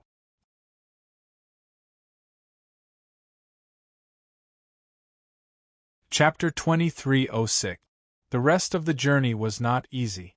Along the way, they would run into many fire-related demons and beasts. Many places were marked with divine runes. But this time, Luli was luckier than last time. He didn't end up in a dead end. There were some twists and turns along the way, but everything was going smoothly. Blood Fairy even altered the divine runes along the way to prevent others from catching up. She sealed off some paths so that the pursuers would have to take a detour. After walking for 4 days, the two of them actually managed to walk out of Flying Volcano. Looking at the wilderness in the distance, Luli and Mu Yingying felt they had taken a trip to hell. Mu Yingying's face was pale. Her eyes were filled with hesitation. For the past few days, she had been struggling, but she could not make up her mind. Going with Luli might lead a magnificent life, but she would lose her family and parents. She might not be able to come back. If she stayed, she might have to live the same life as before. In the end, she would be forced by her family to marry someone she didn't like, and that would be the end of her life. What is it? Luli noticed something was wrong with Mu Yingying. She forced a smile and said, "Nothing. Congratulations, young Master Lu. You are out of danger." Ahead of them was the Plum Creek region. It was not a large place, and it was connected to several other regions. If Luli ran away, it would be harder to track him down. Also, it would take time for others to cross the Flying Volcano. Luli had enough time to run. "Okay." Luli cupped his fists and said, "Goodbye then. If I have the chance to come back and I have the ability, I will do one thing for you. As long as it does not go against my principles, I will do anything." Mu Yingying was a warrior of the 4th tribulation, while Luli was at the peak of the 2nd tribulation. One was being hunted by many forces and the other was the goddess of the Mu family. Others would find this hilarious, but Mu Yingying didn't think it was funny at all. Luli was mysterious and strange. The more she got to know him, the more she found him to be unpredictable. It was incredible that a warrior of the 2nd tribulation could kill a warrior of the 4th tribulation. Mu Yingying wouldn't find it unacceptable even if Luli killed Su Tianchan. Luli had endless possibilities. He had to go to the Flying Fire Continent. If he could get there safely and come back smoothly, Mu Yingying believed that Luli would be as strong as a 5th tribulation warrior. By that time, Luli could defeat the entire Devil Sea all by himself. Therefore, Luli's promise was significant. Hoo-hoo! Mu Yingying exhaled. Suddenly, she made up her mind. She didn't want to go with Luli anymore. It wasn't that she didn't want to go, but she didn't want to drag Luli down. After all, she was a woman. Unless she gave up her identity as a woman and treated herself as a warrior, a killing machine, she would never be able to achieve much. She knew that she had a fatal weakness, and that was that she wasn't ruthless enough. In the valley of the Flying Fire Mountain, Mu Ingying knew perfectly well that Luli had made the right decision by burning everyone to death. Still, she could not bring herself to do it. She had grown up in a greenhouse. She was different from Luli, who was in the wild. She was a delicate flower that had never been baptized by storms, so she would never have the chance to climb to the top. Mu Ingying bowed to Luli and said, "Young Master Lu, this is a long journey. The mountains are high and the roads are treacherous. I wish you a safe journey and all your wishes come true. If you ever have the chance to pass by the Devil Sea, you must pay a visit to the God Shepherd Island." Of course. Luli cupped his fists and was about to leave when Mu Ingying, for some reason, grabbed his hand. She blushed and asked in a low voice, "Luli, can you hug me?" Luli was surprised. His heart skipped a beat. Eventually, he put his arms around Mu Ingying. He could smell the fragrance of Mu Ingying's hair and feel the trembling of the beauty in his arms. The warm and soft feeling in his arms was very touching. Neither of them said anything. They hugged each other tightly for the time for one incense stick to burn. Finally, Mu Ingying moved away from Luli's arms. She gave Luli a meaningful look. Then she kicked on the ground and flew away into the distance. Luli stood where he was without moving. He watched as Mu Ingying disappeared into the distance. He couldn't help but sigh. Hundreds of feelings welled up in his heart. A beauty's kindness was the hardest to bear. After a while, Luli made up his mind and flew to the north. He didn't take out the god boat because he didn't want to leave any traces. He planned to run away for a while. In this way, it would be more difficult for the major forces to track him down. He put on a mask, changed his clothes, and changed his body shape. He put on his battle armor and flew towards a city. There was a small town nearby. There were too many people dressed like Luli. Luli blended into the crowd and disappeared. After he arrived at a city, Luli changed his appearance and body shape. He changed his appearance for more than a dozen times, and after teleporting for more than a dozen times, he began long-distance teleportation. He had some divine stones with him, enough for him to teleport for more than 1,000 times. Even if he ran out of divine stones, he had many materials. He could sell some, and that would be enough for him to teleport for a long time. He teleported on without stopping. He teleported for 4 to 5 days without taking a break. He couldn't even remember how many times he had teleported. But he did know that he had crossed 3 regions and was about to enter the 4th. There were more than a dozen regions nearby. It would be difficult to track him down. He didn't let his guard down. He planned to teleport again and again until he used up all the divine stones he had. He had enough divine stones for him to teleport to more than a dozen regions. He believed that when he ran out of divine stones, Luo Fian and the others would not be able to catch up with him. Boom! Luo Fian and the others were still in the flying volcano. Under the joint attack of Luo Fian and the chief of the underworld palace, the divine pattern had just been cracked. As soon as Su Yueqin saw the chief, she threw herself into his arms, crying. But unlike before, she didn't cry this time. Instead, she was filled with guilt. Okay. The chief patted Su Yueqin's shoulder and said, "If you don't learn your lesson this time, I won't care about you anymore. Just find someone to marry."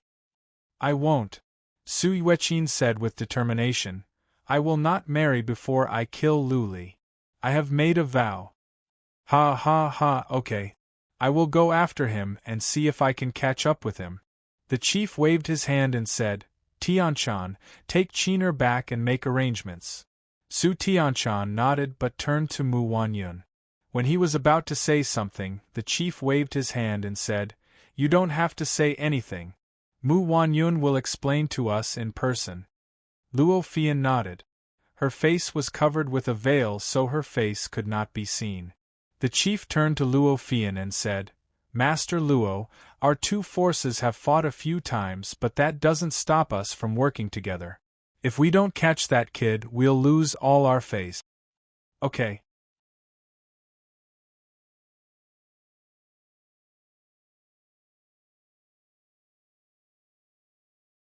Chapter 2307. Luo Fian was talking about fate.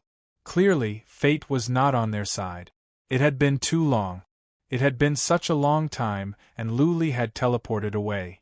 Even if the Palace of Rakshasa and the Hell Palace were to send out all their warriors and the nearby territories were to cooperate, they still wouldn't be able to find Lu Li. There were hundreds of millions of warriors in the sea of people. Lu Li was in disguise. How could they find him? How could they find him? Luo Fian and Chief Master went out in person. They didn't go in person. Instead, they went to the families of nearby lords and asked their important figures to send out their men to search for clues. Half a month had passed and no clues had come. Nobody had seen Lu Li, let alone seen the god speedboat flying by. Another 10 days later, Luo Fian and Chief Master left. It was pointless to continue to use favors. Luo Fian and Chief Master would follow any clues. Either Lu Li was hiding in a small town or he had teleported away in disguise.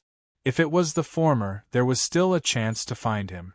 But if it was the latter, the possibility was zero. Luo Fian and Chief Master left some scouts to continue the search. The others all went back. The Rakshasa Sea, on the other hand, was in chaos. Inevitably, the news spread out. After all, so many important figures had died. Outside the valley, there were many scouts from the Mu family and forces at the north. Some of them sent back the news at once. How could such a big thing be kept under wraps? What was more, Mu Wanyun didn't order the news to be sealed. In other words, he spread the news on purpose. He had a purpose. The traitor of the Hell Palace and the Palace of Rakshasa killed more than a dozen patriarchs of the Palace of Rakshasa at the Soaring Clouds Mountain. He almost killed the chief patriarch of the Palace of Rakshasa and Su Tianchan and Su Yueqin of the Hell Palace. Such a big event would have a great impact. Once the news spread out, it would damage the reputation of the two forces. If the two forces were to suffer a great loss in strength and reputation, it would be detrimental to the development of the two forces in the future. The Mu family didn't suffer any damage this time. As time went by, the Mu family would grow stronger and stronger. Eventually, they would dominate the Rakshasa Sea and even unify it. Devil Sea had indeed caused a huge sensation. The main reason was that so many famous experts had been killed at once, and they had been killed by a small character. How could this not be shocking? Recently, several major events had taken place. First, Su Yueqin killed the holy son of the Palace of Rakshasa. Second, Lu Li took Su Yueqin hostage. Third, Lu Li had 3 top young masters at the Palace of Rakshasa. Fourth, this was the current one. 3 of the 4 major events were related to Lu Li. Lu Li used to be a small warrior in the Hell Palace.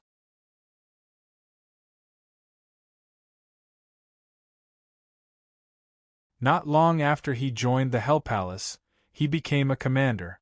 In the eyes of countless people, a small commander was just an ant-like existence. Now the ant shook the heavens. Not only did he shake the heavens, he even poked a hole in the heavens. Now, he even escaped, leaving Rakshasa Sea in a carefree and unrestrained manner. Soon, the news spread out that the Palace of Hell and the Palace of Rakshasa had offered a high price for Lu Li's head. As long as they could find Lu Li, they would receive a huge reward and even a high position. The entire Rakshasa Sea's people swarmed towards the nearby territories, causing those domain clans to be very nervous as they thought that the Rakshasa Sea was plotting something. Mu Yingying had returned, but she had returned secretly. The 2 great factions had originally suspected that it was the Mu family who had colluded with them. If Mu Yingying showed up in public again, the 2 forces would send a punitive expedition against her. Mu Yingying was brought to the Mount God and met the patriarch of the Mu family directly. A group of patriarchs gathered around, waiting for Mu Yingying's explanation. Mu Yingying said nothing. She took out 7 small mountains from her interspatial ring and put them on the table in a row. The patriarch took a look. His eyes glowed. The rest of the elders were confused. One of the elders seemed to remember something and exclaimed, "Is this the 9 strange mountain?" The old man had already stood up. He strode over and picked up a demon god mountain. He examined it carefully in his hand, after which he picked up all the other demon god mountains and examined them one by one. After a while, he looked at Mu Yingying and asked, "Did that brat give you all these?" "I helped him dispel the mysterious heaven talisman and escape from the Rakshasa sea," Mu Yingying said calmly. The group of people immediately understood. All their doubts were solved. Everything was very reasonable. The patriarch nodded and shouted, "Well done. La Xing, you've done a great job.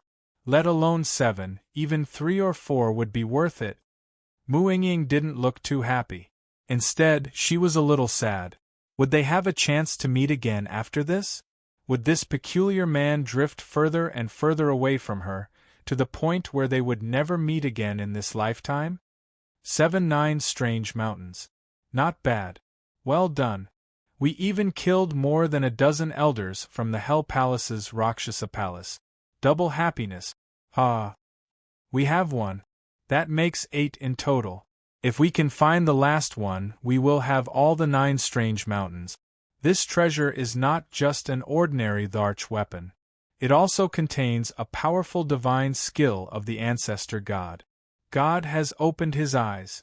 Finally, we have the hope to find the complete 9 strange mountains. We can restore the glory of the Mu family. The patriarchs were so excited that they lost their composure. The hall was filled with joy.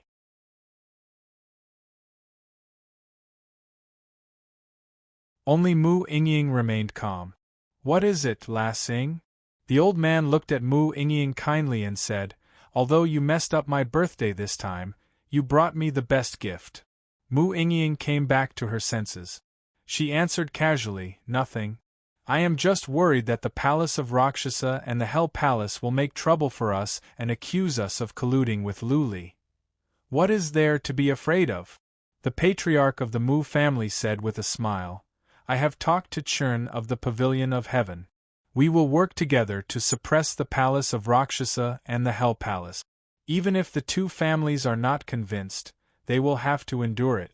They have lost a lot of strength." That is wonderful. There is hope for the Mu family to rise again. Given hundreds of years, it will not be a dream for the Mu family to become the most powerful family of the Rakshasa Sea. Yingying, you have made a great contribution. But don't go out for a while. Cultivate for a while. After all, we are in the limelight. The patriarchs were in high spirits. They began to discuss the development of the Mu family. Mu Yingying felt bored listening to him. She nodded and bowed before leaving. She walked back to her palace alone. Wait, something is not right. Back in her palace, Mu Yingying remembered something when she saw the maid. When she left, Luli knocked Mu Wanru out and put her into his interspatial ring. Because too many things had happened previously, Mu Yingying had forgotten about this matter. She only remembered it now. Mu Wanru was not on good terms with her, but she was still a young lady of the Mu family. She could not be locked up by Luli forever. What if Luli forgot and she was locked up for tens of thousands of years? Mu Wanru would lose her mind. Alas! I hope Luli will remember it soon.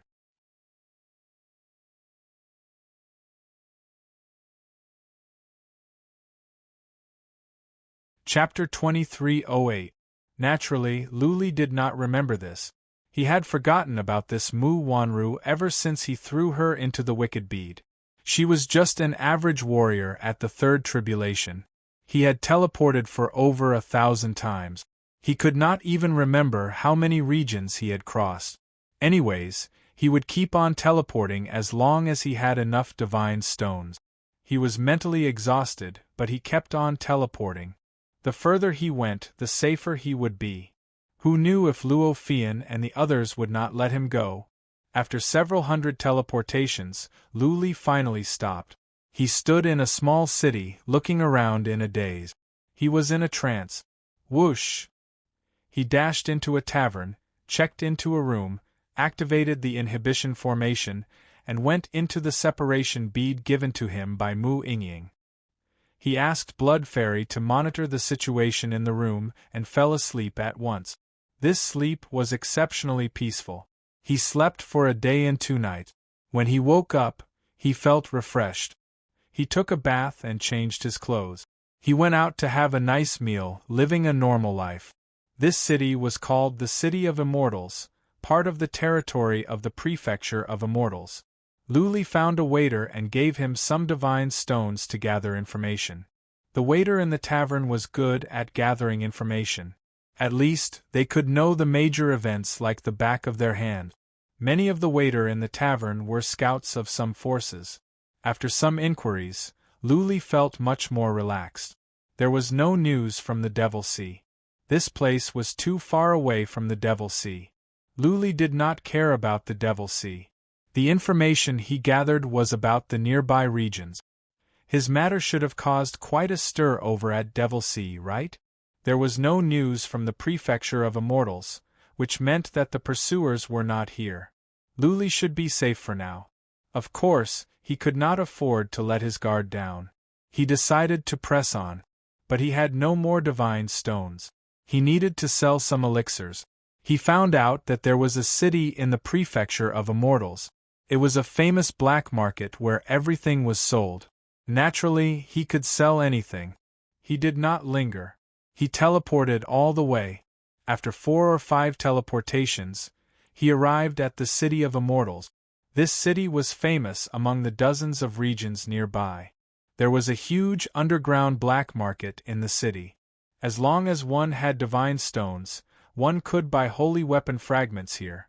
Luli asked around and walked towards a big black castle. There was a huge skull hanging at the entrance of the castle. This was not a simple symbol. It represented a great power. It was said that this kind of underground black market did not only exist in the heaven immortal realm, but spread throughout the entire third heaven. It was the property of a giant clan in the third heaven. This underground black market also had a very strange name, called Ghost Castle.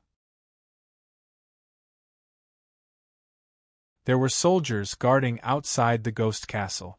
These soldiers had a skull symbol on their armor. Their strength was not exaggerated. They were only at the peak of the third tribulation. Seeing Luli coming over, a sergeant walked over and asked Luli to show his token. How could Luli have a token?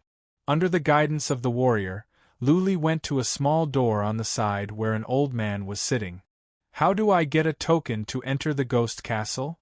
Luli asked in confusion. The old man said with a smile, It's simple. Either you hand over 100,000 divine stones or you take out an artifact to prove that you are qualified. Luli didn't have 100,000 divine stones. He took out a piece of elixir. The old man shook his head and said, This is not enough. Luli thought about it and took out the flying sword. The old man took a look and nodded. This is a piece of emperor weapon. It is enough. The old man took out a black token with a skull on it as well. After Luli dripped his blood on it, the old man explained with a smile, My dear guest, after you enter the haunted castle, you can buy or sell anything, but you cannot resort to violence. Otherwise, you will be breaking the rules. I think you understand. Also, when you sell your artifacts, please pay a 1% handling fee. If you don't, you will be blacklisted forever. Got it. Luli nodded. He took over the token and walked into the Ghost Castle. As soon as he entered, Luli felt a white glare and he was teleported away. He didn't notice anything from the outside. He didn't know that there was another world inside. After a white glare, Luli found himself in a huge underground hall. He couldn't see the end of it. There were many people in the hall, coming and going, stopping and walking. There were also many shops. There were also many people sitting on the ground with all kinds of treasures placed in front of them. So many powerful warriors. Luli took a look. There were many powerful warriors here. Many of them were powerful. but they were wearing special masks so Luli could not see their faces. Luli also noticed that there were many soldiers from Haunted Castle patrolling the area. It seemed like they were there to prevent people from buying or selling by force. Luli saw a stage in the distance. There were many strange beauties on the stage. They were dressed in revealing clothes. They didn't look like average humans. Every beauty had a price tag and they were being sold like goods. This was normal. Luli had seen this before. He wandered around and saw many treasures. There were pieces of emperor weapon here. In front of an old man was a piece of golden iron. The patterns and chi on it were similar to that of a flying sword. It looked like an emperor weapon. 500 million divine stones? Luli looked at the price and was confused. Pieces of emperor weapon were so cheap? Only worth 500 million divine stones? Luli saw many people gathered around.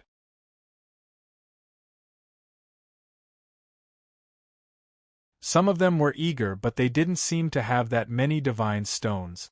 Wait a minute. Luli tried to sense it carefully. There was something wrong with the golden iron piece. The chi was different. He stood on the side and watched for a while.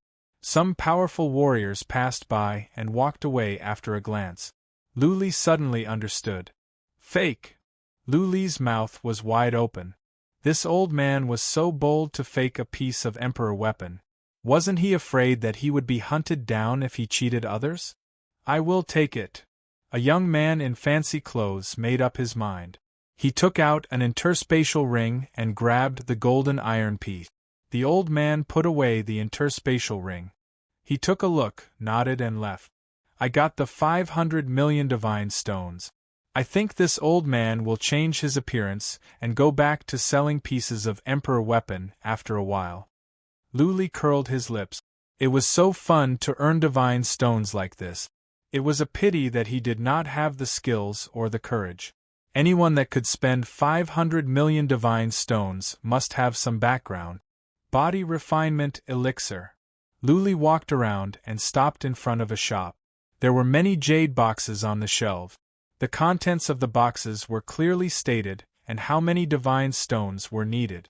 He saw a few types of body refining divine medicines inside, but they were all extremely expensive. Right now, he could only look at them, unable to afford a single one. However, after looking at it for an hour, he roughly understood the price of the divine medicine. He walked to a corner and sat down. He took out dozens of elixirs and put them on the ground. Then, he took out a pen and paper and wrote down the price.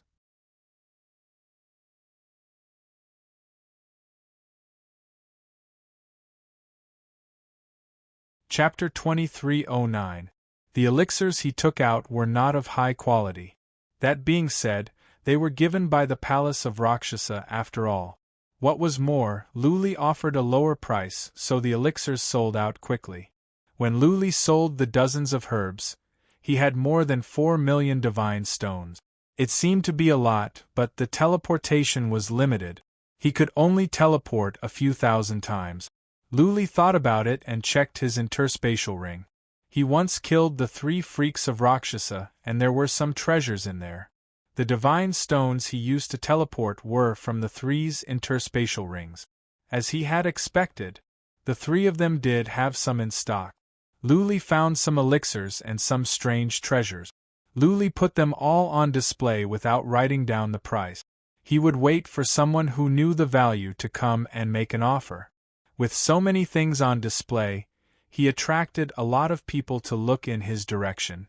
Luli noticed that many people were staring at the piece of red wood he took out. Is this wood a piece of treasure?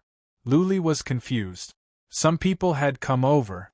An old man in a luxurious robe pointed to the piece of red wood and said, "Can I have a look at it?" Sure. Luli was not afraid that someone would rob him here.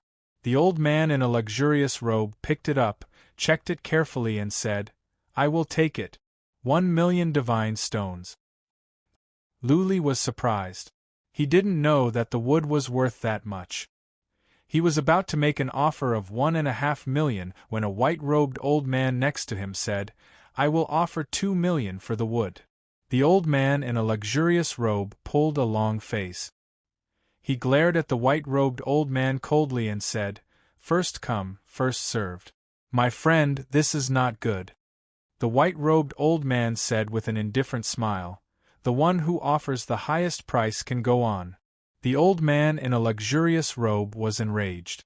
He shouted, 3 million, 4 million, 5 million, 6 million, 10 million. Luli was stunned. The two old men seemed to be at loggerheads.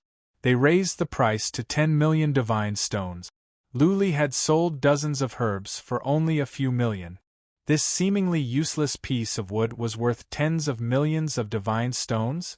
The white-robed elder stopped bidding after the luxuriously robed elder made a bid of 10 million renminbi. He smiled with his eyes squinted. The wudong tree itself is worth 10 million renminbi, and you're thinking of buying it with 1 million renminbi?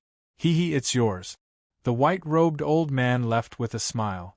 The old man in luxurious robe was furious, but he could not lose his temper. Looking at Luli, he said, "How about 10 million? Luli nodded. The old man left an interspatial ring to Luli and left. Luli cupped his fists to where the white-robed old man left with gratitude. He could tell that the white-robed elder did not really want the wudong wood. He only wanted to raise the price to a reasonable price. With more than 10 million divine stones, Luli was no longer worried. At the very least, he could teleport far away. He continued to sell pellets and other treasures. Nothing else was valuable. After 6 to 8 hours, he had sold most of his items. In total, Luli had 20 million divine stones. Let's go, let's go. Luli could not stay any longer. There were too many people here. What if there were scouts from the Devil Sea? He stood up and walked toward the teleportation formation, ready to leave. Rustle, rustle, rustle. Right at that moment, Luli noticed many people were moving toward one direction. There was a high platform over there and many people had gathered there. Luli could not help but feel curious. He checked with psychic power. 100,000 slaves. The weakest one is a warrior of the third tribulation. Starting price is 1,000. Average warriors of the third tribulation, 1 million at the later stage of the third tribulation, 10 million at the peak of the third tribulation, and 100 million at the fourth tribulation. Hurry up. Next time, you will have to wait for a year. A tall and sturdy man shouted. A memory crystal in his hand flickered, and a scene appeared on it. The images were filled with people. All of them were tied up by cold iron. They looked like beggars. Many of them were covered in wounds, too horrible to look at. How Luli was taken aback. There were people selling people. The quantity was so large. Most importantly, there were slaves of the fourth tribulation. Who were these people? How could they capture so many people? No, it must be an organization. Luli thought to himself. The third heaven was a chaotic place.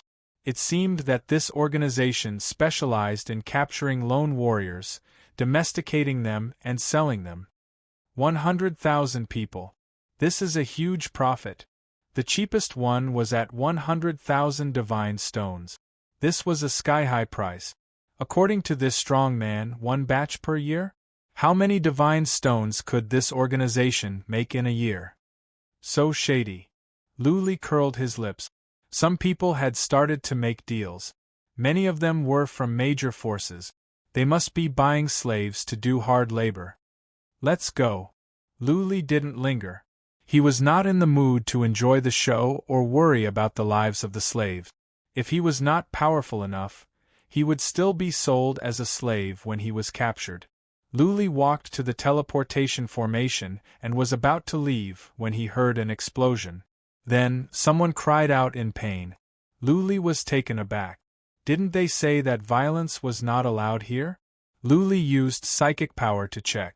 A slave was killed. It was possible that this slave was trying to fight back. Groups of soldiers rushed towards that direction, but after the burly leader said a few words, the soldiers dispersed one after another. Then, the strong man and his warriors resumed their business.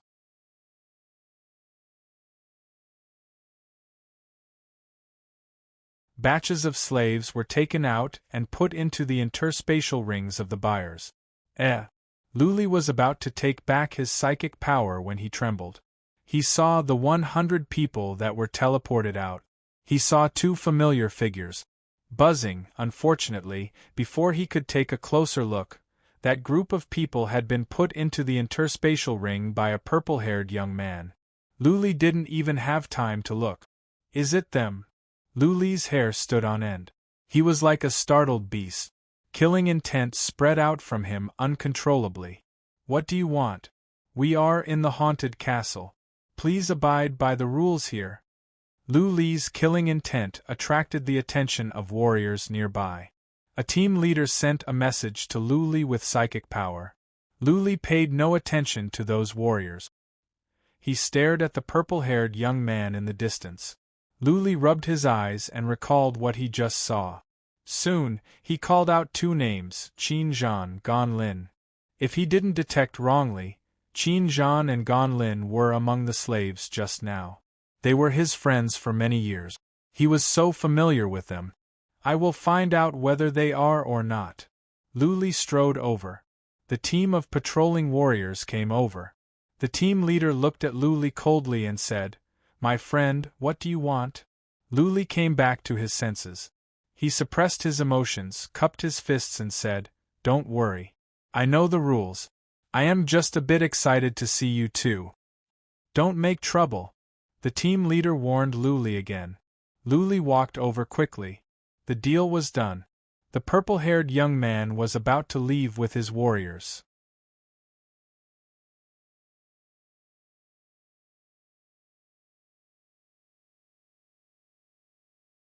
Chapter 23:10. The purple-haired young man had 7 or 8 old men with him. He himself was a 4th tribulation warrior. 4 of the 8 were 4th tribulation warriors. Clearly, he was a young master of a big family. Luli's approach caught the purple-haired young man's attention. He looked over and his face turned gloomy.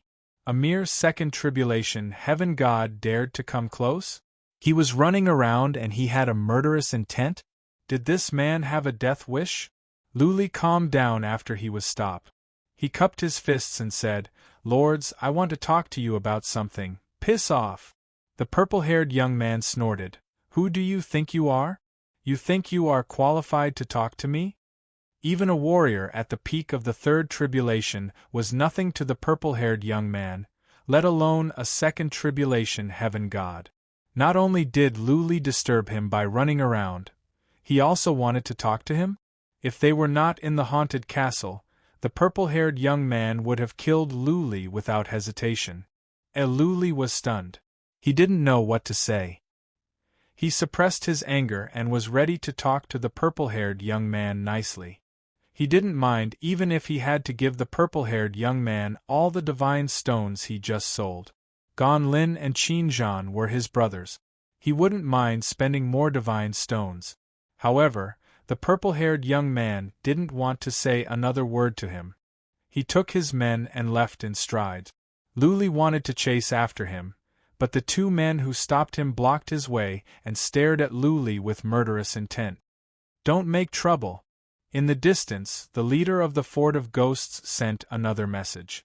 Luli made up his mind and said to the 2 who stopped him, "2 of the slaves you just bought are my friends. I want to buy them back with divine stones." Friends? Divine stones? The 2 warriors at the peak of the 3rd tribulation stopped Luli. One of them glanced at Luli and sneered, "How many divine stones do you have? Don't talk nonsense or I will kill you. Piss off." The purple-haired young man had already entered the teleportation formation. The 2 warriors followed him and the group disappeared in the teleportation formation.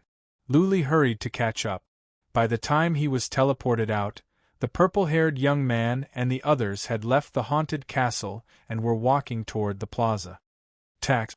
Just as Luli was about to rush out, a guard from haunted castle stopped him. Luli had just sold something, so he had to pay tax. Luli threw out some divine stones and rushed out. The purple-haired young man and the others were on their way to a huge tavern. Seeing Luli coming, the two warriors at the peak of the third tribulation stopped and stood in front of Luli. "Do you really want to die?" The purple-haired youth's footsteps paused slightly, and he turned his face to the side as he said, "If he's courting death, then grant him his wish." It's not a big deal to fight in the city. I have some connections with the sky immortal territory. The purple-haired young man moved on with his warriors. A warrior of the fourth tribulation stayed behind to stop Luli with the two warriors at the peak of the third tribulation. The old warrior of the fourth tribulation stared at Luli coldly and said, "Didn't you hear what our young master said? If you don't scram, then die." There were soldiers in the plaza, and they noticed the situation here. A group of soldiers walked over, and a commander scanned the area. He seemed to recognize the fourth tribulation old man and asked, "Old Goo, what's the matter?" "Nothing much, there's a blind kid who keeps pestering my young master." Patriarch Goo cupped his fist. That team leader glared at Luli and said, "Punk, you want to make trouble? Believe it or not, I will kill you right here and now." Luli didn't dare to provoke the warriors in the city. Once a fight broke out, many powerful warriors in the city would be alarmed. The city was so large that there must be warriors at the later stage of the fourth tribulation. By then, Luli would be doomed. Therefore, Luli had to suppress his anger, cupped his fists and said, "I don't dare. I just want to make a deal with them. Piss off. Don't blame us if you keep pestering us. Let's go." Patriarch Goo shouted angrily and left with his warriors. This time, Luli didn't go after them. It was pointless to go after them now. They didn't want to talk to him. Maybe they didn't even want to talk to him because Luli was a warrior of the second tribulation. "Punk, don't make trouble." Seeing that Luli didn't move, the team leader prepared to leave. Luli thought of something and took out a ring. He moved closer to the team leader and asked, "My lord, I want to ask you something." The team leader noticed the ring in Luli's hand. Seeing that Luli handed it over quietly, the team leader put it away without a trace. He looked around and said with solemnity, "What is it? Who are those people?" Luli looked at Patriarch Goo and the others and said, "I really don't want to pester them. I just want to make a deal with them. It's just a misunderstanding." The team leader checked the interspatial ring with psychic power and found that there were many divine stones in it. He looked better. He thought about it and said, "Punk, don't think about it. Those people are not people you can mess with. That purple-haired young man is Tuoba-ing. He is a young master of the Tuoba family, the third largest family of the Dragon Spring region. The Tuoba family is powerful. You cannot afford to offend them." Tuoba-ing, Dragon Spring region. Luli had some idea. He cupped his fists and followed them slowly. He watched the purple-haired young man and the others enter the most luxurious tavern in the city. Luli checked into a room in a nearby tavern after a while. Then, he found a waiter and asked for some information. An hour later, he got the information he wanted. The Dragon Spring region was a relatively large area nearby. The lord of the region was called Lu Xiong, one of the most powerful warriors of the more than a dozen regions nearby. In addition to the Lu family, the Dragon Spring region had 4 other affiliated families. The Tuoba family was one of them. The 4 families had been managing the Dragon Spring region with the Lu family for many years. The descendants of the 4 families were connected by marriage. For example, it was said that Tuoba-ing was going to marry a famous young lady of the Lu family. The purpose of Tuoba-ing's visit was clear. He was here to buy things for the wedding. Did he buy thousands of slaves at once? Was he going to give them to the Lu family as a betrothal gift? Luli was not in a hurry. After all, for a big family, 1 or 2 slaves were not a big deal. Luli regretted that he was too hasty. If he had said it in a nice tone, things might not have turned out like this.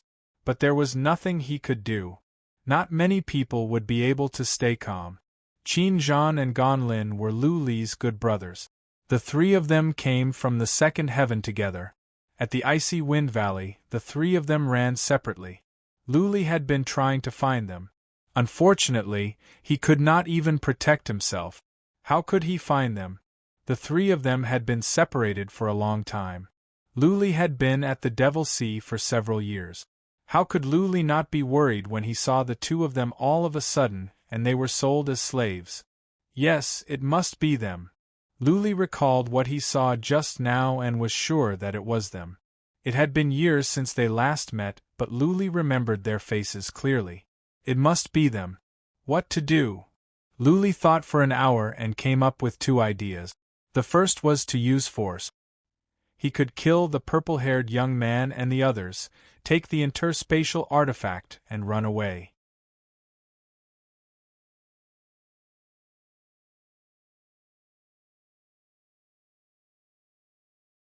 Chapter 23:11. Lu Li thought about it and decided to play soft. The risk was too great. The purple-haired young man had too many people with him, and there were several warriors of the fourth tribulation. Lu Li was not sure that he could kill them all. What was more, the purple-haired young man would go back by teleportation formation. He wouldn't fly back openly. Lu Li had no chance to kill him unless he did it in the city. Doing it in the city would be risky. He would offend two masters at once. By then, countless powerful warriors would hunt him down. Lu Li had the god boat, but he might not be able to get away. Two slaves were nothing to the Tuoba family. Therefore, it was not difficult to get them out secretly as long as Lu Li could do it well. Since he had decided to do it secretly, Lu Li was not in a hurry. He found a waiter and asked him to keep an eye on the taverns nearby. If the purple-haired young man and the others left, the waiter should be informed at once. Lu Li gave the waiter a jade talisman. Afterwards, Yang Kai sorted out the space ring on his body and took out some strange treasures. He had killed Commander Chao, Commander Long, and many others in Hell Palace before, so he had obtained some treasures. Yang Kai planned to sell them all. He needed a large number of divine stones to buy people over. He had to teleport away with the two warriors. All of these required divine stones. What was more, he needed to buy something.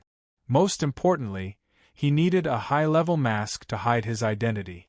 There were many warriors with special abilities at the third heaven. Nobody could tell what could happen. Lu Li had to be on guard. If the warriors of the Devil's Sea caught up with him and knew where he was, he would be doomed, not to mention rescuing people. Lu Li sold most of the treasures he had on him and gained more than 20 million divine stones. That was without selling any of his most valuable treasures. If he sold the Cauldron of 1,000 Transformations, he could get tens of millions of divine stones. If he sold the Flying Sword, he could get several billion divine stones. If he took out the Relic Iron or the God Boat, he could get a high price.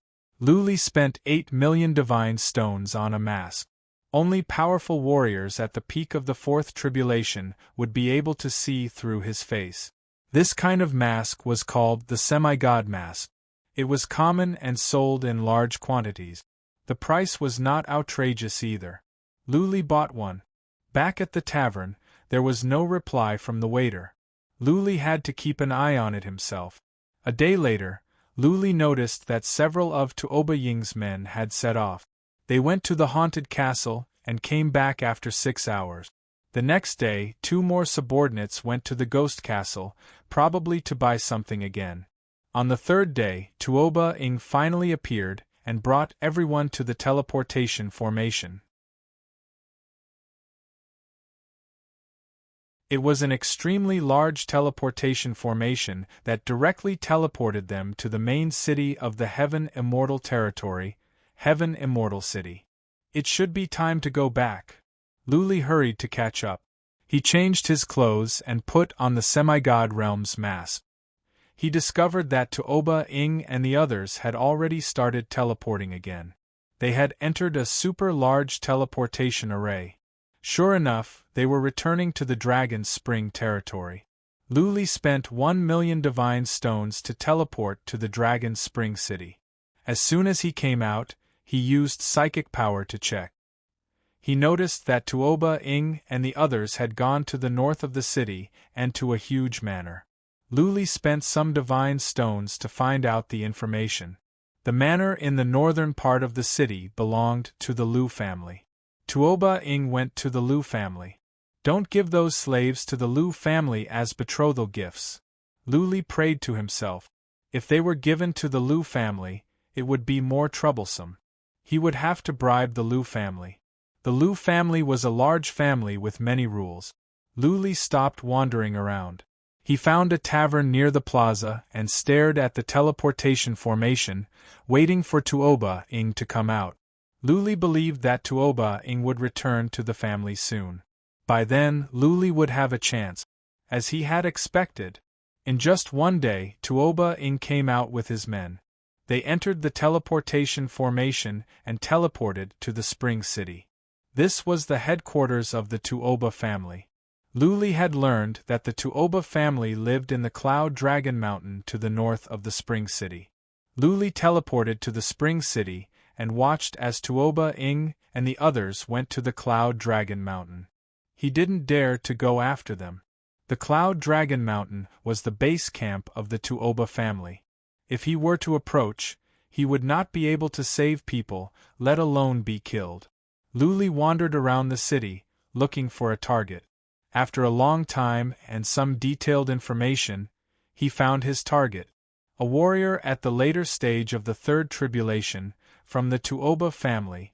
One look and Luli could tell that this man was a playboy.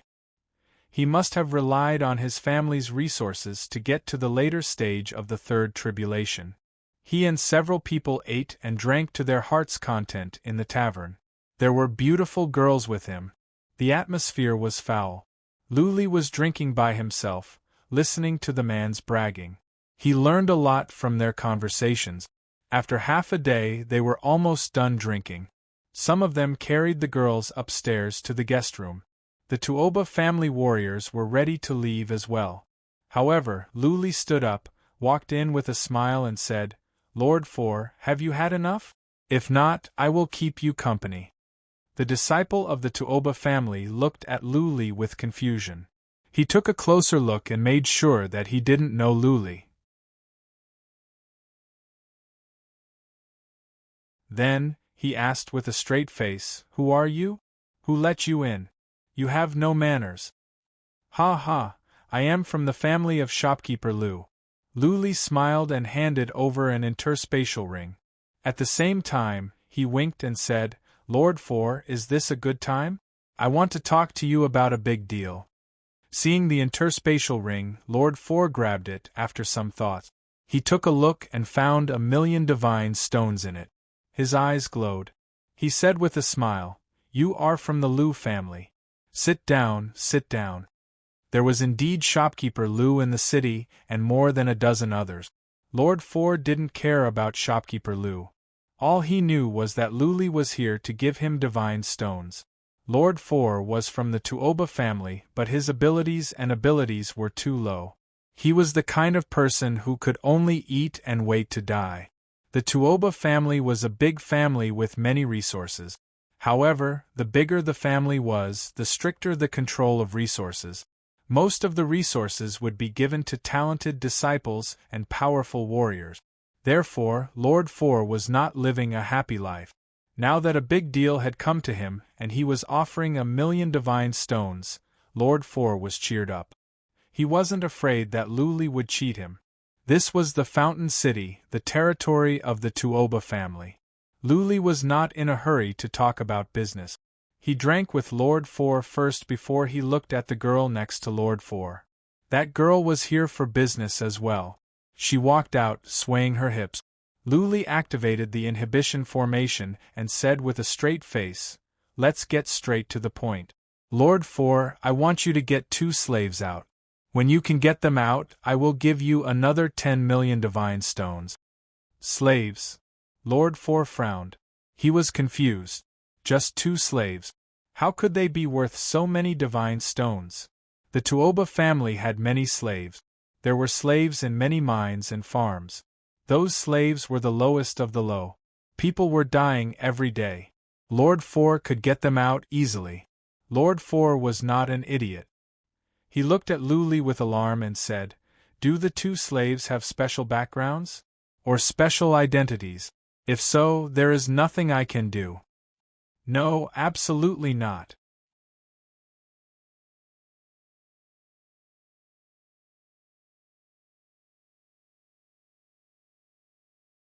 Chapter 23:12.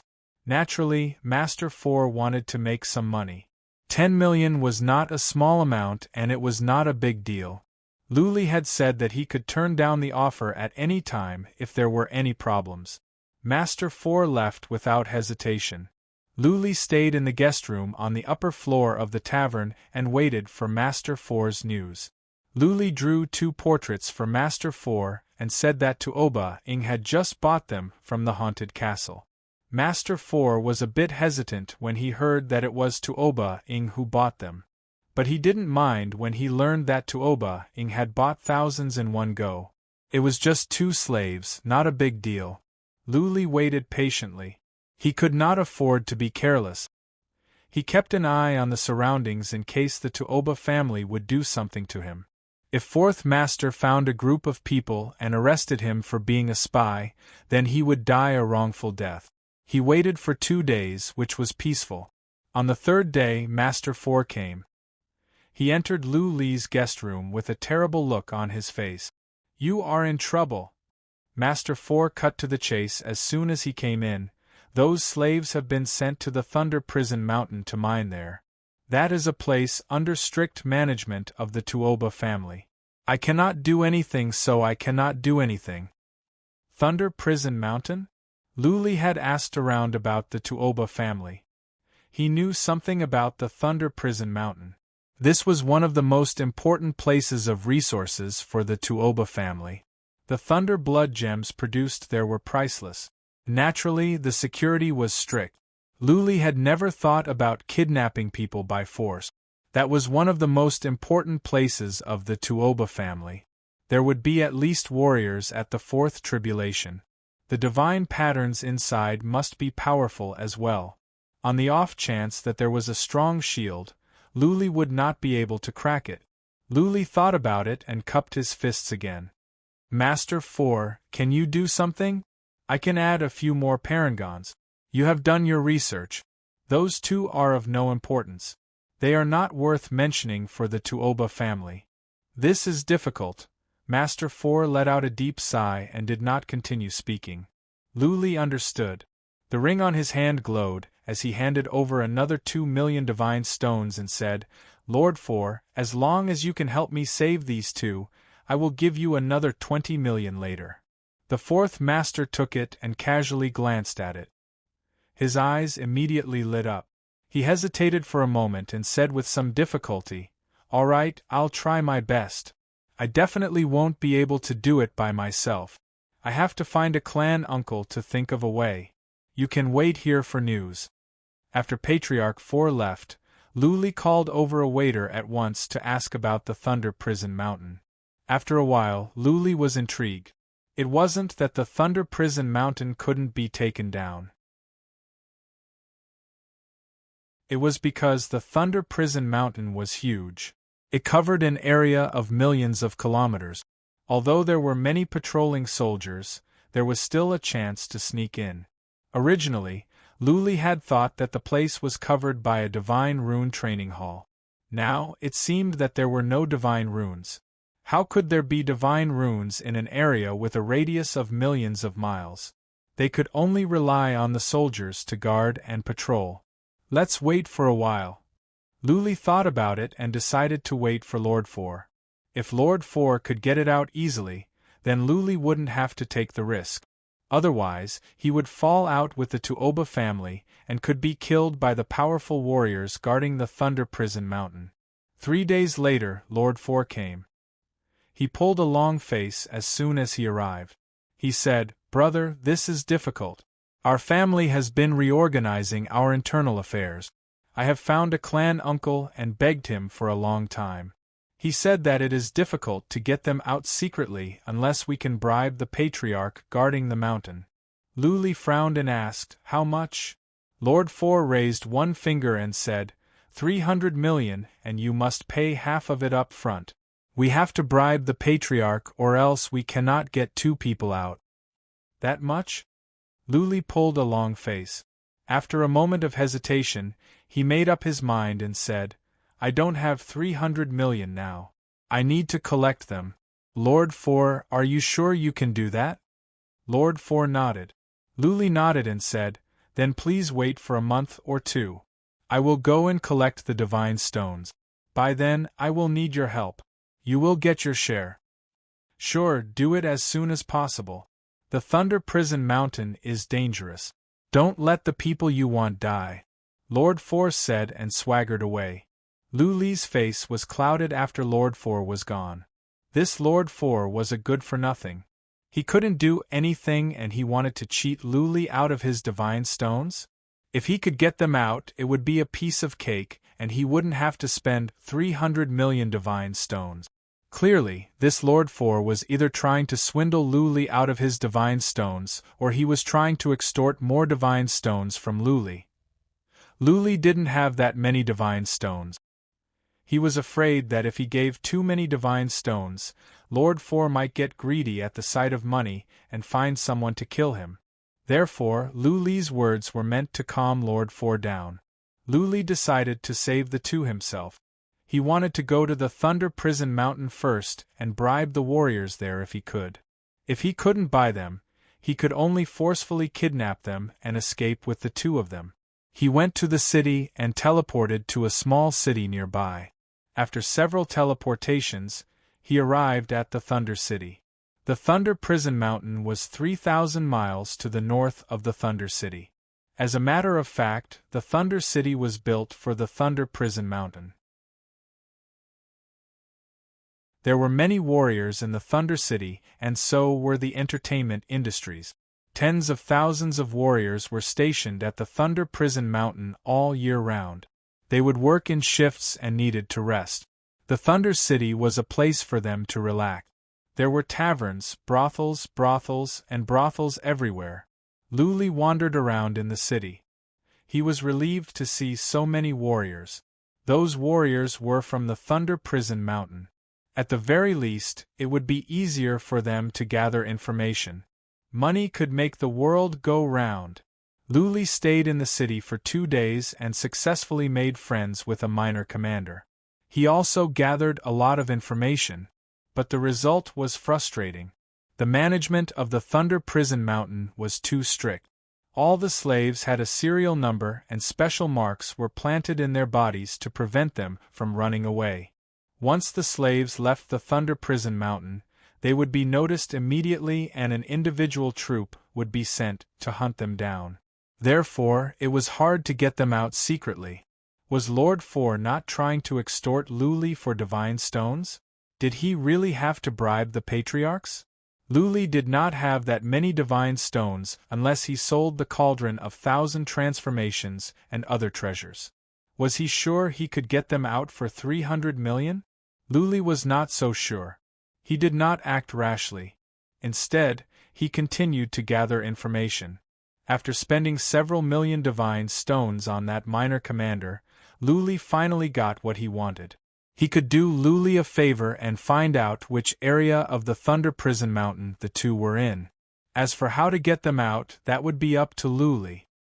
He suggested that Luli spend a lot of money to bribe the patriarchs in charge. Without the approval of the patriarchs, Luli would not be able to get them out. Luli didn't want to waste his time. He made up his mind. As soon as he found out where the 2 were, he would go and kidnap them. In a month, Tuoba Ing would be getting married. The most powerful patriarchs in charge would go back for a day. Only a dozen average patriarchs would stay. This was a good opportunity.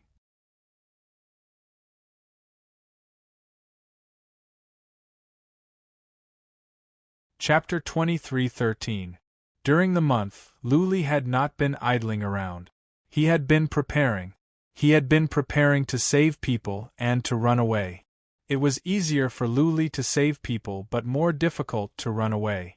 All the reputable patriarchs would be present at Tuoba Ying's wedding. Those who stayed behind were the less famous ones. He had more than 100 wind warcraft. When they attacked together, not even patriarchs could survive, not even dozens of them, let alone more than 10. Once Luli made his move, the Tuoba family would react immediately. By then, it would be difficult for Luli to run away. Luli had been studying the map, looking for a way to escape. Finally, he decided on a direction: the Marshall Plateau region in the northwest. It was not because the way there was easier, but because the families there held grudges against the Lu family. In other words, as long as Luli could get to the Marshall Plateau region, he would be safe. The Tuoba family was afraid to go to the Marshall Plateau region.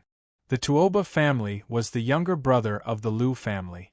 Now that they were going to be connected through marriage, they would be on the same side as the Lu family. If Luli went to the Marshall Plateau region, the Lu family would think that there was a conspiracy and they would mobilize powerful warriors to stop him. The Tuoba family wouldn't go in either, which could lead to a war. Luli saving 2 people was not a big deal. He could even kill some average patriarchs. The Tuoba family wouldn't go to war with the Marshall Plateau region over such a trivial matter. Luli wandered around the area for a couple of days to get a clear picture of the terrain. That team leader gave Luli a lot of information. Luli also knew where Qin Zhan and Gan Lin were.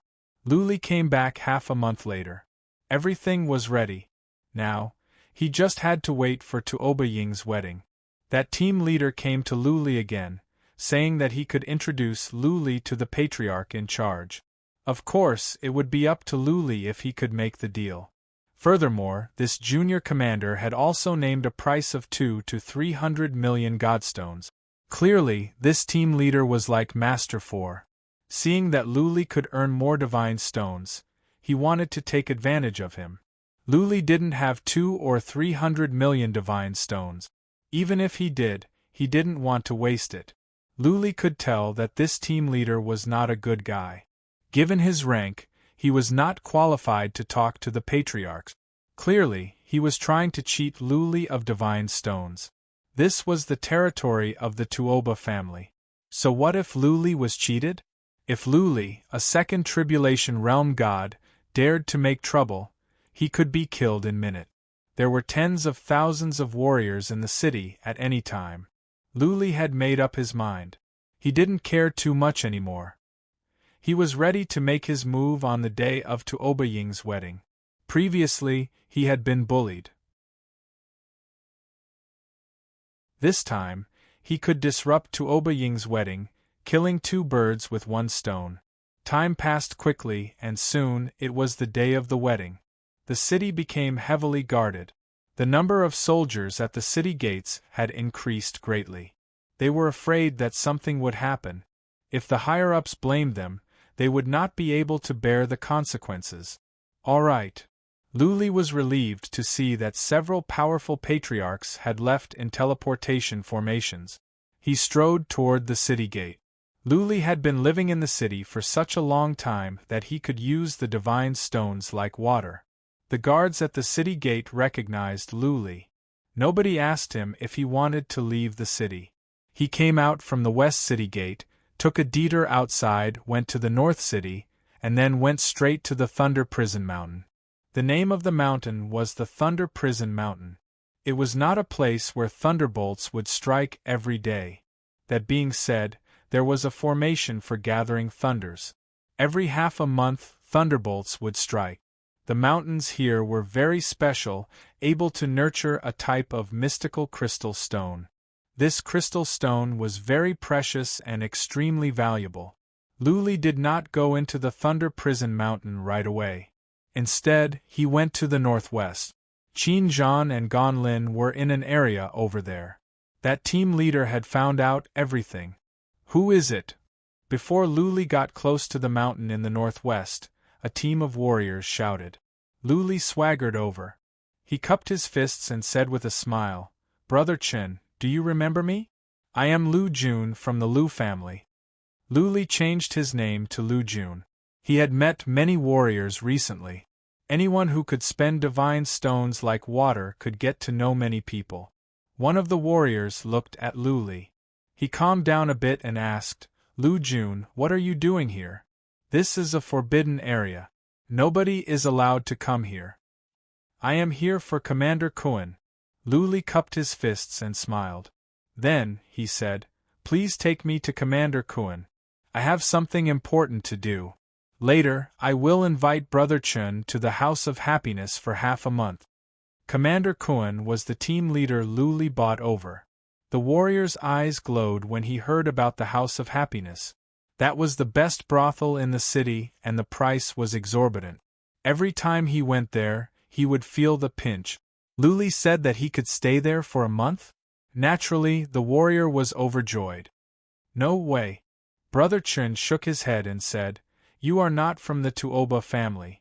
You cannot go in. This is the rule. If I am found out, I will be executed. What are you afraid of? A token appeared in Luli's hand. It belonged to the Tuoba family. Lu must have bought it secretly. He waved it and said, I am a foreign disciple of the Tuoba family. This time, Commander Kuan wants to take me to Patriarch Lu. Ha ha, I have a big deal to do with Patriarch Lu. I am representing my family. Buzzing, the interspatial ring on Luli's hand glowed. He gave one to each of the 5 warriors. He said with a smile, I will not make things difficult for you. Just take me to Commander Kuan. You don't have to worry about the rest. What is more, I am alone.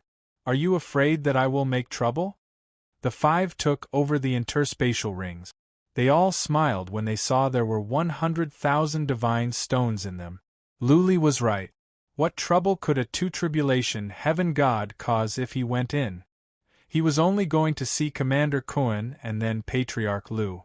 As for what Patriarch Lu was going to do, they didn't dare to ask. Every place had its dark side. Asking too much about big shots would only bring trouble to themselves. The 5 flew Lu inside. He behaved himself. He didn't look around or use psychic power. He just flew with the 5, keeping a low profile. In less than an hour, they ran into dozens of teams of warriors. They were at the periphery and there were no mining areas or slaves. It was not hard to imagine how heavily guarded this area was. Luli's journey was smooth because someone was leading him. He ran into a junior commander on the way.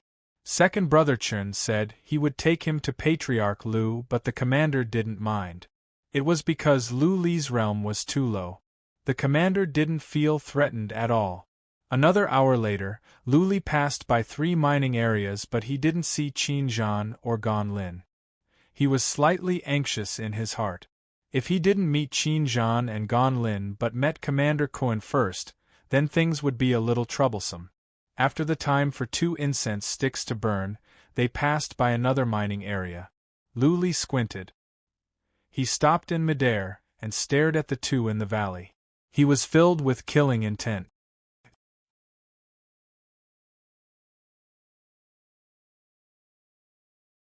Chapter 23:14. They were indeed Qin Zhan and Gan Lin. They had been held captive for a long time. Over the past few months, they felt they had been living in hell. They had lost all hope when they came because they had no chance to escape. The supervision of the Thunder Mountain was strict.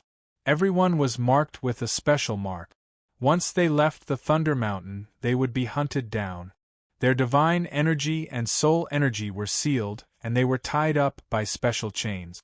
The chains would send some kind of energy into them at any time, making them unable to bear the burden. People would die at the Thunder Mountain. Sometimes, hundreds would die at one time. Everyone that entered the Thunder Mountain would die. Nobody could escape. Therefore, when the 2 of them entered the Thunder Mountain, they were in despair. Little did they expect that they would see a familiar figure today. That person was their boss, Lu. As far as they were concerned, Lu would not survive. They had learned that Lu had been taken away by the pure heaven blood eagles. At that time, it was a big deal, and they all got the news. Could Luli survive after being taken away by the pure heaven-blood eagles? Even if he could, the two of them believed that they would never see each other again. Luli might be imprisoned in the pure heaven-blood eagles for the rest of his life. How could they meet again? Who would have thought that they would finally meet, and it would be so fast and so sudden? That was right. Luli had disguised himself and put on a special mask. Judging from his appearance, he had nothing to do with Luli. However, they had known Luli for so many years that they were familiar with something about him. Killing intent. Luli's killing intent was strong. Because he had cultivated the Slayer's move, his killing intent was special as well. Another thing was that the two of them looked at Luli. No matter how good a person was at disguise, the look in their eyes could not deceive people, especially those who were familiar with them. Therefore, the two of them could tell it was Luli easily. Luli felt his eyes were brimming with tears as well. The two of them were like beggars and they were covered in wounds. Somehow, Luli felt sad. Without any hesitation, Luli dashed over like a dragon and reached Qin Zhan and Gan Lin in an instant. He said to the two of them, "Don't resist. I will take you away." Qin Zhan suddenly came to his senses and said, "Luli, don't do anything rash. There are many powerful warriors here. You will die." Whoosh, whoosh, whoosh, almost at the same time, many warriors in the valley came to their senses. Several commanders and a fourth tribulation warrior in charge dashed toward Luli. That fourth tribulation warrior stared at Luli and shouted, "How dare you make trouble at the Thunder Prison Mountain? You're courting death." Bang! A signal flare rose into the sky and exploded in the sky. Sure enough, Thunder Prison Mountain's defenses were tight and their reaction speed was extremely fast. If an ordinary person wanted to cause trouble here, they would really be courting death. Luli did not hesitate. The distant heaven bead glowed as the Phantom King came out and dashed toward the Patriarch.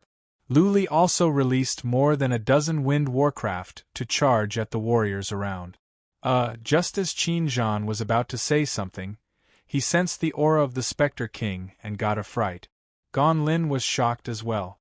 Both the Phantom King and the wind warcraft were horrifying. How come they were released by Luli? Bang bang bang, there were several warriors around Qin Zhan and Gan Lin. Luli dashed over and punched at them. They were smashed away and two of them died at once.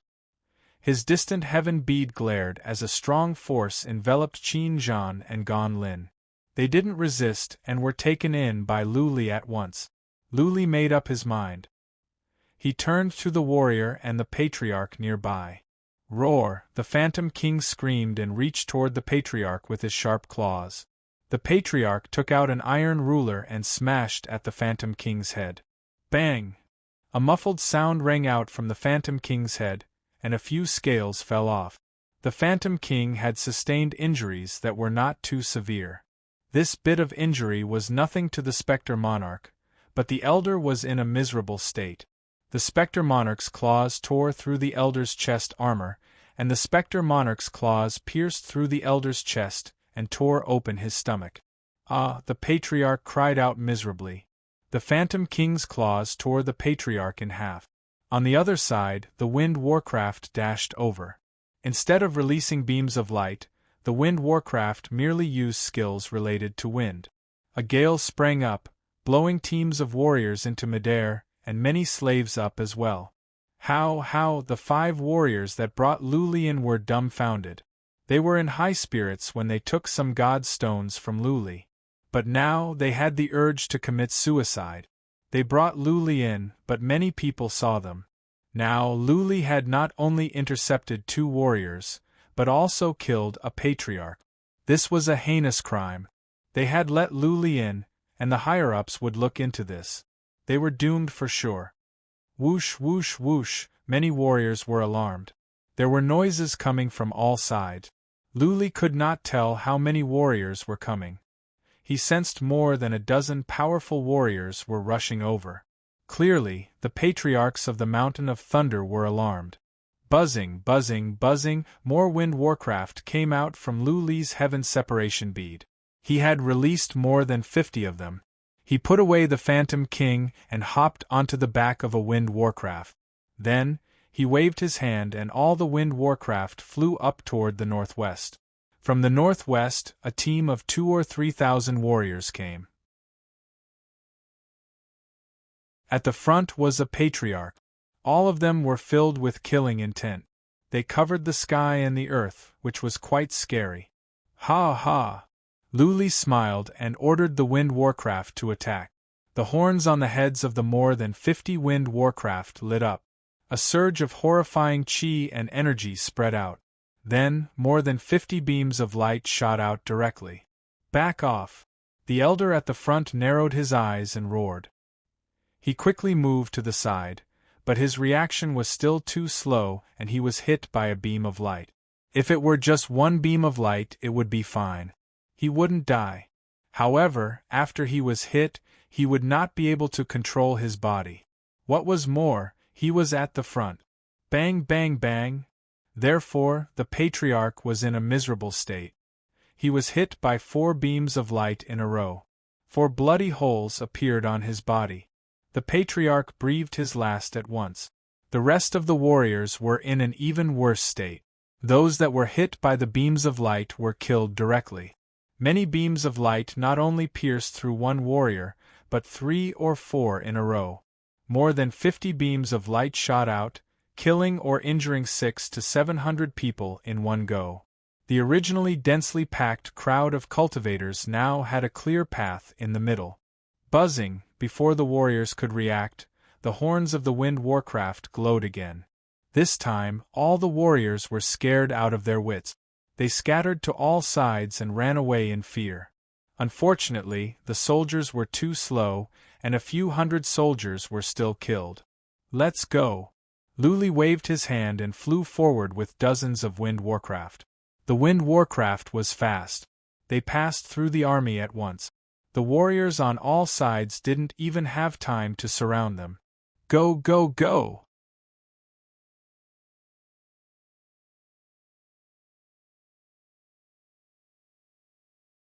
Chapter 23:15. The wind warcraft was fast. It dashed out of the prison of thunder. The more than a dozen patriarchs were average patriarchs, and they were not as fast as the wind warcraft. Therefore, Lu Li's escape from the prison of thunder was smooth. He didn't go directly to the Marshall Plain region. Once his route was exposed, he would be intercepted by powerful pursuers. He was fleeing towards the north, and his current target seemed to be the Peace Heaven region in the north. He had planned his escape route a long time ago, and every step he took was meticulously calculated and carefully considered. Lu Li was so fast that the average warriors could not catch up with him. Therefore, one of the patriarchs went to the Spring City while the others went after Lu Li. That patriarch rushed to the Thunder City as fast as he could. Upon his arrival, he exchanged a few words with the patriarchs who were guarding here and then teleported to the Spring City. The Thunder City was in chaos.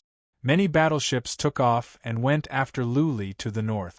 Several patriarchs who were guarding here were sent out. Someone went to the prison of thunder to kidnap 2 people and killed more than 1,000 warriors. More importantly, 2 patriarchs were killed. This was a serious matter. It had been a long time since something like this had happened to the Tuoba family. What was more, today was Tuoba Ying's wedding day. There were many guests at the Spring City. What happened was like a slap on the face of the Tuoba family. Such a matter could not be kept a secret. Lu Li was flying to the north with dozens of wind warcraft. How could such a thing be kept under wraps? Once Lu Li ran away, the matter would be even more serious. That patriarch teleported to the Spring City. There were many guests at the Mountain of Cloud Dragon. The atmosphere was jubilant. The bride had been brought over. The ceremony was just over and a banquet was being held. The entire Mountain of Cloud Dragon was bustling with noise and excitement. The patriarch didn't make the matter public. He only reported it to the family patriarch secretly. The family patriarch of the Tuoba family flew into a rage. He ordered the most powerful patriarchs of the family to split into two groups. One group would teleport after Luli and the other would open a space gate to stop him. Luli must stay at the spring region. Even though the news had not spread, the guests sensed something was wrong when more than a dozen patriarchs of the Tuoba family disappeared. If it was not for something serious, how could the more than a dozen powerful patriarchs of the Tuoba family leave? Soon, the domain gate of Cloud Dragon Mountain opened. There were fluctuations when the domain gate opened. Many of the guests were experts, so they could naturally sense it. Although the Tuoba family's patriarch did not announce it, the various families began to send messages, mobilizing their men to investigate what had happened.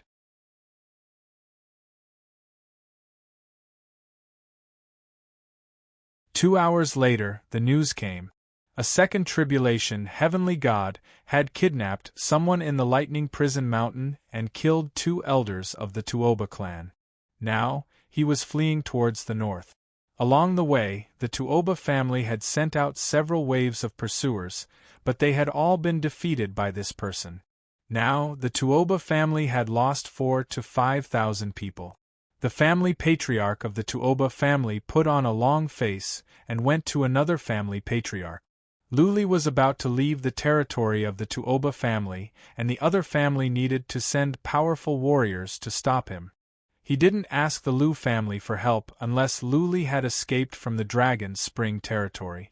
Report 2 hours later, a piece of news arrived, causing the faces of everyone in the Tuoba family to darken.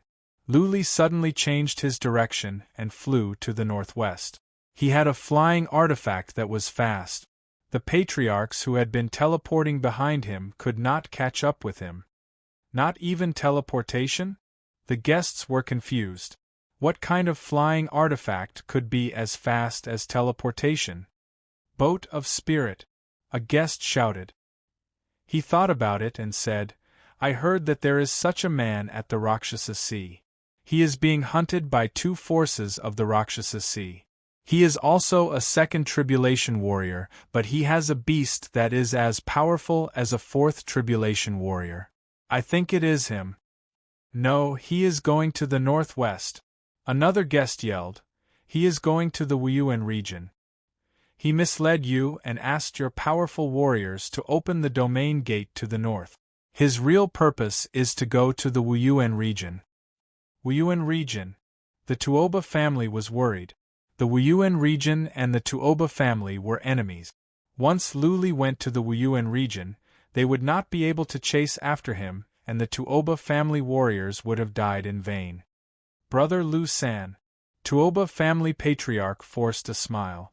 He cupped his fists and said, I will have to ask Brother Lu San for help. Otherwise, I will feel ashamed. I will go back now. A patriarch of the Lu family nodded. Luli making trouble at the Dragon Spring region was a slap in the face to the Lu family. Now that the Lu family and the Tuoba family were in-laws, they could not ignore this. The patriarch of the Lu family teleported back. 2 hours later, orders were given out. The entire Dragon Spring region was on the move, especially at the city at the northwest. Many battleships flew up and formed a defense circle, ready to stop Luli. The mission of these warriors was not to kill Luli. They didn't have the ability to do so. Their mission was to stop Luli and slow him down. When the powerful patriarchs arrived, they could kill Luli easily. This time, they had mobilized at least hundreds of thousands of soldiers. The Lu clan did not believe that hundreds of thousands of soldiers could not stop one person. Since Luli dared to make trouble here, the Lu family would keep him here. Boom, boom, boom. At the northwest of the Dragon Spring region, the Wind City. A small black boat pierced through the air. 1,000 miles in front of the city, there were more than 100 battleships waiting in formation. There were not many experts on them, only 2 elders. However, there were many soldiers, about 7,000 to 8,000. Look out, they are coming! A patriarch shouted. Many warriors flew up from the battleships, unsheathed their weapons and waited for the Godspeed boat to come closer. "Attack!" the Patriarch shouted. Instantly, many Xian energy shot out. However, the Godspeed boat made a turn and moved to the side, easily dodging the attacks of the group of people. Buzzing, a man flew out of the Godspeed boat. Then, a pearl in his hand lit up. Dozens of wind demon beasts appeared. Then, dozens of light pillars lit up, piercing through the sky and shooting towards the densely packed soldiers. "Spread out!" the Patriarch shouted in alarm. But how could the warriors disperse when there were so many of them? After dozens of beams of light, many warriors were turned into a mist of blood. Because there were so many warriors, at least more than 1,000 died in this round of attack. Blood was everywhere, broken limbs were flying around, and miserable cries rose and fell. Whoosh, whoosh, whoosh, while the warriors were in a panic, Lu Li's second attack came. Another round of blood was flying around. There were so many warriors.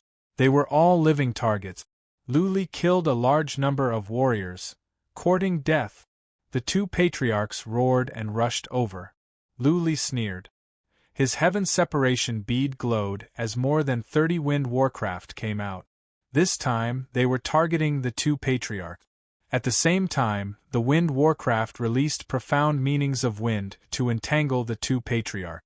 The two patriarchs could only watch as more than 30 beams of light hit them. Boom.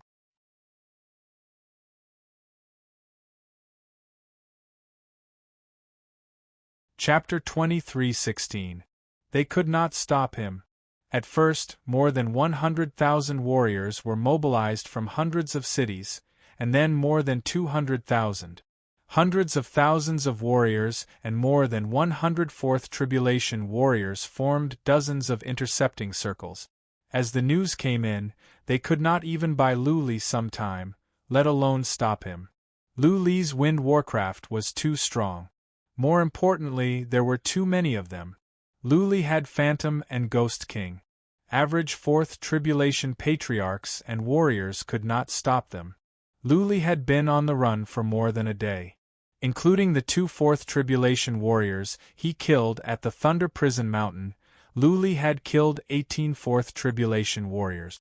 3 of them were at the middle stage of the 4th Tribulation, but they were all killed by the Wind Warcraft in an instant. It would be fine if there were only a few Wind Warcraft, but Lu Li had more than 100. Warriors of the 4th Tribulation might be able to stop 3 or 4 of the 100 beams of light, but dozens? Even warriors of the 4th Tribulation would die under the continuous bombardment. It was not a big deal that they could not stop Lu Li. What mattered was that Lu Li changed his direction again and flew to the southwest. Many patriarchs opened their space portals in advance. Those who had gone to the north opened their space portals from the families in the north and went to the northwest to intercept Lu Li. Lu Li changed his direction again, which made them feel like they were punching into water. They had set up several lines of defense at the northwest to make sure that no matter which way Lu Li went to the Wu Plain region, he would be intercepted by 1 or 2 super powerful warriors. They had spread out their nets, waiting for Lu Li to fall into them. However, Lu Li ran away at the opening of the net, which made the powerful warriors so upset. Many sophisticated old warriors cursed when they heard the news. Lu Li's Godspeed boat was so fast that there was no pattern to it. It was hard for them to catch up with him when they teleported behind him. They were going to teleport to the city Lu Li was at. However, when they arrived, they realized that Lu Li had changed his direction again. When they teleported again, Lu Li had changed his direction again. The Godspeed boat was slower than teleportation. It was difficult to track down Lu Li from the teleportation formation because of its erratic route. Also, the third heaven was vast. The distance between one city and another was millions of miles. Lu Li had gone through the middle. They could not do anything even if they were in the nearby cities. Lu Li had a detailed map in his hands, so he was very clear about his route. At first, he wanted to go to the Wu Plain region. However, he found that there were too many people blocking his way. He knew that something was wrong. There must be a large number of strong people lying in ambush in front of him. Therefore, he changed his direction decisively and went southwest. There was a territory in the southwest that had a good relationship with Lu Xiong, but Lu Li didn't need to go there. As long as it was safe, he would go there. He could see the focus of the defense from the intercepting troops nearby. The soldiers were unable to stop him, and their goal was only to stall him, giving the other powerful elders a chance to come over. Lu Li had done his homework and designed many escape routes. He knew all the cities of the Dragon Spring territory like the back of his hand. He knew which cities were big and which were guarded by super-powerful warriors. Along the way, Lu Li kept an eye on the surroundings and checked the distant heaven bead with psychic power. He told Phantom King to break the chains that bound them. The Phantom King's claws were very sharp. Although the chains were very sturdy, they were easily torn apart by the Phantom King's powerful claws. Lu Li himself went into the distant heaven bead and gave them some pellet. At the same time, he poured some energy into the bead to help them break the seals. With Lu Li's energy, it was easier for them to break the seals. Lu Li needed them to break the seals and dissolve the special imprints in their bodies. Otherwise, the Tuoba family could track them down and it would be hard for them to escape. After making sure that the two of them could break the seal, Lu Li left them alone. There was no time to catch up now. If they could not escape, all three of them would have to die. When that time came, they could catch up on their way to the Netherworld. Lu Li flew on. He had arrived at the west of the Dragon Spring territory. In less than half a day, he would arrive at the Kunlun region in the west. Lu Li didn't want to go to the Kunlun region. He knew very well that even if he did, he would be hunted down by powerful warriors of the Kunlun region. Lu Xiong and the master of the Kunlun region were sworn brothers. Lu Li had killed many people recently. Clearly, most of them were from the Lu family. Lu Li's enemies were not only the Tuoba family but also the Lu family. All the powerful warriors of the Dragon Spring territory would hunt him down. Lu Li should try his best to stay away from the territories that were on good terms with Lu Xiong. Well, I will go north along the border between the Dragon Spring territory and the Kunlun region. I will enter the Wuyuan region. Lu Li took a closer look at the map and decided on the final route. He used psychic power to the fullest extent. Once he noticed someone was intercepting him, he would turn around at once. He didn't want to waste any more time. Sometimes, the time for one incense stick to burn could be fatal. Someone is intercepting us. Lu Li sensed something was not right. There was a strong fluctuation in the space ahead. A large number of battleships must be approaching. Lu Li asked Blood Fairy to steer the battleship to the left at once. The battleship was fast. In an instant they had covered thousands of miles. But soon, Lu Li asked Blood Fairy to stop the battleship. There were many battleships ahead, at least dozens. As soon as Lu Li's battleship stopped, countless warriors dashed out from the battleship. Their weapons glowed as they began to attack. The lightning boat was already damaged. Lu Li didn't want to be attacked anymore. Therefore, he put away the lightning boat at once and went outside. His heaven separation bead glowed as the Phantom Master came out. Lu Li hopped onto the Phantom Master's back. The Phantom King's figure flickered, and he rapidly flew away, evading the streaks of light that filled the sky. Those attacks were not only from average warriors. There were also 3/4 Tribulation warriors. Well, Lu Li took a look. The 3/4 Tribulation warriors were not powerful. He was a bit relieved. Though there were many warriors here, as long as there were no super-powerful warriors, Lu Li was not afraid. Boom, boom, boom. The Phantom Master was hit by dozens of attacks. Some parts of his body were injured. But that did not affect his abilities. Lu Li was not afraid that the Phantom Master would be hurt. He had the Quiet Spring, which could heal the Phantom Master at any time. As long as the Phantom Master was still alive, the Phantom Master would be fine. Buzzing, buzzing, buzzing, Lu Li sent out Wind Warcraft one after another. When the Wind Warcraft came out, they would use skills related to wind. The skills of the Wind Warcraft were particularly useful for average warriors. A whirlwind blew over, and those soldiers were swept into the sky. Thousands of soldiers flew over, but they were all blown into the sky by the wind magic beasts. Only the 3/4 Tribulation warriors could barely stabilize their bodies.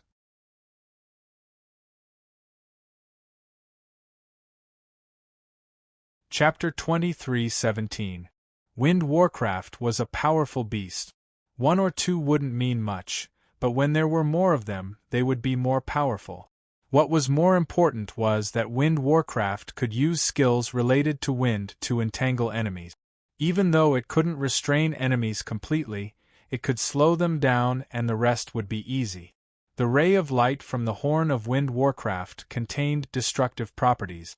It might not be able to kill enemies in one go, but if it could hit continuously, the lethality would be horrifying. Unless one was a powerful warrior with super defense, once he was injured, the consequences would be severe. The 3 warriors of the 4th Tribulation were not particularly strong. Naturally, they were killed by the Wind Warcraft. After the 3 were killed, the others were still flying around in midair. Luli had no time to worry about them. He took out the Godspeed boat and flew away. There was no end to the number of people he could kill. Killing them would be pointless for him. There were so many people around. If he didn't leave now, he would be entangled. By that time, when the most powerful warriors of the Dragon Spring region came, he wouldn't be able to run away. There were so many people nearby. The Lu family must have mobilized many warriors to stop him. There must be powerful warriors here as well. Therefore, Luli could not waste a single moment. He flew on the Godspeed boat. In the time for one incense stick to burn, warriors appeared to stop him again, but this time, there were no warriors of the 4th Tribulation. Luli released some Wind Warcraft to carry the warriors to the sky. Then he flew on the Godspeed boat. He didn't even want to kill now. All he wanted to do was to run away. It would be pointless to kill more. There were so many warriors in a region. Several families could easily organize hundreds of millions of warriors. Luli looked at the map while he flew, trying to find the most accurate route. He glanced over and realized that he had to go to the Kunlun region first. He felt it would be troublesome if he went to the north now. His enemies would not let him go to the Marshall Plain region. After the time for half an incense stick to burn, Luli flew to the southeast with determination. The Kunlun region was to the west and the Marshall Plain region was to the northwest. Luli was going to the southeast, which meant he was going to the hinterland of the Dragon Spring region. Luli didn't want to court death. He just wanted to take a detour and enter the Kunlun region, which would be safer. An hour after Luli ran away, more than a dozen powerful warriors came from the battlefield. All of them were powerful. Many of them were at the later stage of the 4th Tribulation. You didn't stop him again? The Battle Hall elder of the Lu family looked at the 3 dead 4th Tribulation elders and his face turned extremely gloomy. Luli was going on a rampage in the Dragon Spring region like a sharp sword. They had mobilized nearly 1,000,000 warriors to stop him but to no avail. 1,000,000 soldiers and more than 100 elders. How powerful was this force? Even if they were to attack the Wuyuan region, they could easily destroy dozens of cities. However, they could not even catch and kill a small warrior. Where is he now? The Battle Hall elder glanced at another elder. That elder waved his hand, and a person floated over from afar and replied, according to the current information, he is currently flying towards the Gourd Cliff. Gourd Cliff? The dozen or so powerful elders looked at each other in confusion. Towards the cliff of the Gourd? That was the southeast. Luli was going to the hinterland of the Dragon Spring region. They had stationed many warriors at the northwest and the west, and many powerful patriarchs were in charge. Now Luli was going to the southeast? This did not make sense. They had gone through so much trouble to set up a trap. Now, it seemed that it was useless. The more than a dozen patriarchs were having a headache. The god boat was too fast. They had been following Lu Li and making arrangements, but to no avail. They felt Lu Li could stay in the Dragon Spring region for a couple of years. Unless he was very lucky, they would not be able to catch up with him. Go on. That Battle Hall elder waved his hand and said, "Send my order to all the Guardian Patriarchs. Teleport to the southeast in a net formation. Keep an eye out for information. We will not stop until we kill this punk." Too many people had died this time. Even a large number of Fourth Tribulation warriors had passed away, let alone regular warriors. If Lu Li were to escape, the reputation of the entire Dragon Spring region would be tarnished. The Lu family and the Tuoba family would become the laughingstock of dozens of regions nearby. Lu Li flew to the southeast. Everything was going well. Nobody was stopping him. None of the enemies expected that he would go to the hinterland of the Dragon Spring region. 2 hours later, Lu Li changed his direction and flew to the south. It was going well as well. There were some warriors at the south, but they could not delay him. 2 hours later, Lu Li changed his direction again. This time, he was going to the west. He was going to enter the Kunlun region. He was being chased by many warriors. Many powerful warriors were chasing him through teleportation formations, but they were all left behind. At this moment, everyone understood Lu Li's intention. He was going to the Kunlun region. However, it was too late. The area between the Kunlun region and the Dragon Spring region was too long. It was too late for them to plan now. Many powerful warriors dashed toward the border of the two territories in a frenzy, hoping that they could catch Lu Li by sheer luck. Of course, the chances were slim. The territory was so vast that Lu Li could not go in a straight line. Judging from the previous situation, Lu Li was as slippery as a loach. He would not give them any chance. On the other hand, the patriarch of the Lu family Hall of Warfare asked the Lu family to send a message to the Kunlun region, asking them to cooperate and stop Lu Li. Also, the Lu family would send someone to chase after Lu Li as well. Since so many powerful warriors were going to the Kunlun region, they must inform the Kunlun region or they would misunderstand as an invasion. Lu Li would not give the patriarchs any chance. He had been changing his route and he never went near any cities. He would always go between two cities. Even if there were patriarchs in nearby cities, they wouldn't be able to find Lu Li after they got the news. 6 hours later, Lu Li successfully entered the Kunlun region. He found a strange mountain. He was relieved when he was sure that he had entered the Kunlun region. The Kunlun region was on good terms with the Lu family, but it was not their own business. The Lu family wouldn't be so enthusiastic. By the time they realized what was going on, Lu Li would have left the Kunlun region and entered the Martial Plateau region. The powerful warriors of the Dragon Spring region who were chasing after Lu Li knew that the Kunlun region would not be at ease when so many warriors were teleported over. They would argue with each other and by the time the argument was over, it would be too late. That was the truth. Lu Xiong couldn't come in person for such a trivial matter. Only the chief patriarch of the Lu family, who was in charge of external affairs, did. He sent a message to a patriarch of the Kunlun region who had real power. The patriarch of the Kunlun region didn't mobilize people in a hurry. Instead, he sent someone to investigate first. The investigation took half a day. Lu Li was already on his way to the Martial Plateau region. He would be there in another half a day. When the patriarch of the Kunlun region learned that many warriors of the Dragon Spring region had died, including dozens of Fourth Tribulation warriors, the patriarch of the Kunlun region was not willing to help.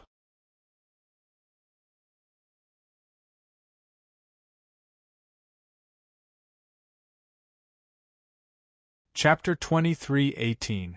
If it was a small matter, everyone would give him face. But when it came to their own interests, even their own brothers would do their best. On the surface, the Kunlun territory showed respect. They mobilized many warriors and patriarchs to chase after Lu Li. Yes, to chase after Lu Li, not to stop him. There were only some warriors blocking Lu Li's way. Not a single patriarch. Could they catch up with Lu Li? The answer was obvious. The warriors of the Kunlun territory didn't want to catch up with Lu Li. They were just pretending. The Lu family couldn't say anything since they had mobilized so many warriors. After all, so many warriors of the Dragon Spring territory couldn't catch up with Lu Li. It was not surprising that the Kunlun territory couldn't, therefore. Something strange happened in the Kunlun territory. Dozens of patriarchs and hundreds of thousands of warriors were escorting Lu Li out of the territory. The Kunlun territory didn't make trouble for Lu Li, and he didn't kill people randomly. Whenever there was someone blocking his way, Lu Li would ask the Wind Warcraft to blow them away. He didn't kill anyone and kept on going. The patriarchs of the Kunlun territory were satisfied with Lu Li's attitude when they heard the news. They escorted Lu Li all the way. Half a day later, they successfully sent Lu Li into the Wuyuan territory. The patriarchs of the Lu family followed Lu Li all the way, but they couldn't keep up with him. They could only watch as Lu Li entered the Wuyuan territory. The Lu family warriors were furious, but they didn't dare to go further. If they dared to enter the Wuyuan territory, a war would break out immediately. The Lu family and the Wuyuan territory were sworn enemies. They had a war more than a decade ago. Lu Li was relieved after he entered the Wuyuan territory. Even if the Lu family had scouts in the Wuyuan territory, it would be hard for them to track him down. When he entered the other territories from the Wuyuan territory, he would be like a dragon diving into the sea. Nobody could catch him. The problem was that the marks on Qin Zhan and Gan Lin hadn't been erased yet. If they could be erased, they could be teleported away. In that case, they would be less of a target and it would be more difficult to track them down. Hundreds of thousands of miles into the Wuyuan territory, Lu Li stopped in a barren mountain. He put away the god boat. While flying in a low-key manner, he checked the heaven separation bead with psychic power. The seals on their bodies had been removed, but the seals on their souls were still there. Their divine energy had been restored. They were trying to dissolve the special marks in their bodies. How is it? Lu Li asked. Can the special marks be dissolved? Difficult. Qin Zhan opened his eyes and said, These imprints are hidden in our bone marrow, and they are all over our body. It will take at least 1 or 2 months to refine them unless what? Lu Li frowned. Gan Lin opened his eyes and said, Unless we take out all the bone marrow. Although he wouldn't die from having his bone marrow extracted, it would be a very painful thing. Moreover, his vitality would be greatly damaged. This kind of vitality could not be recovered without at least half a year. Then I'll refine it slowly, Lu Li said. Qin Zhan and Gan Lin looked at each other and smiled. Then they took out their weapons at the same time and stabbed at each other's back. Hiss hiss, Lu Li gasped. Qin Zhan and Gan Lin had lost their minds. They started to mutilate themselves and were going to pull out all the bone marrow in their bodies. Lu Li dashed in. Looking at the two covered in blood, he forced a smile and said, Why did you do this? There's no need for that. Safety first. Qin Zhan smiled weakly at Lu Li and said, What's the big deal about suffering? We had lost all hope. We thought we were going to die in the Thunder Prison Mountain. Now that we have a chance to escape, we would be willing to suffer 100 times more, let alone this. Gan Lin laughed as well. Both of their bone marrow had been extracted. When they were done, Lu Li teleported the bone marrow out and scattered it in the wild. If the enemies were to track them down, they would only be able to reach this place. Quick, take these 2 divine pills. Lu Li took out 2 pellets and fed them to the two. They looked better after they took them. Qin Zhan waved his hand and said, It's okay, Lu Li. Don't worry about us. We are not going to die. Let's take a nap. The rest is up to you. There is nothing to be afraid of. Gan Lin grinned and said, We can be together. Death is worth it. Lu Li nodded and teleported out.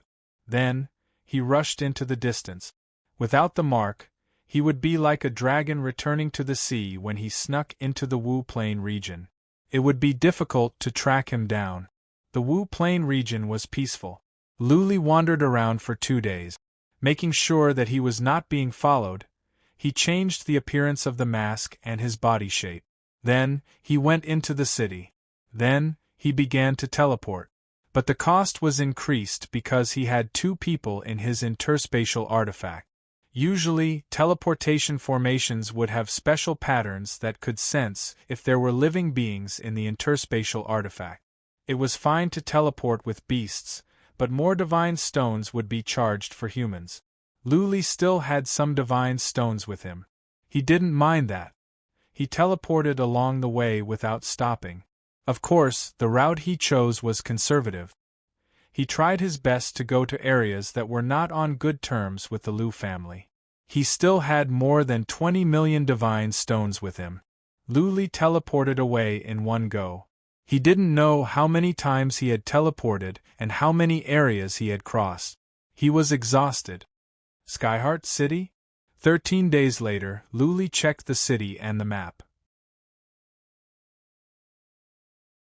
He was relieved to see that he had crossed more than 40 areas when he was away from the Dragon Spring region. He found a random tavern and slept. After a day's sleep, he found a chamber of commerce in the city and sold many treasures, elixirs, and materials.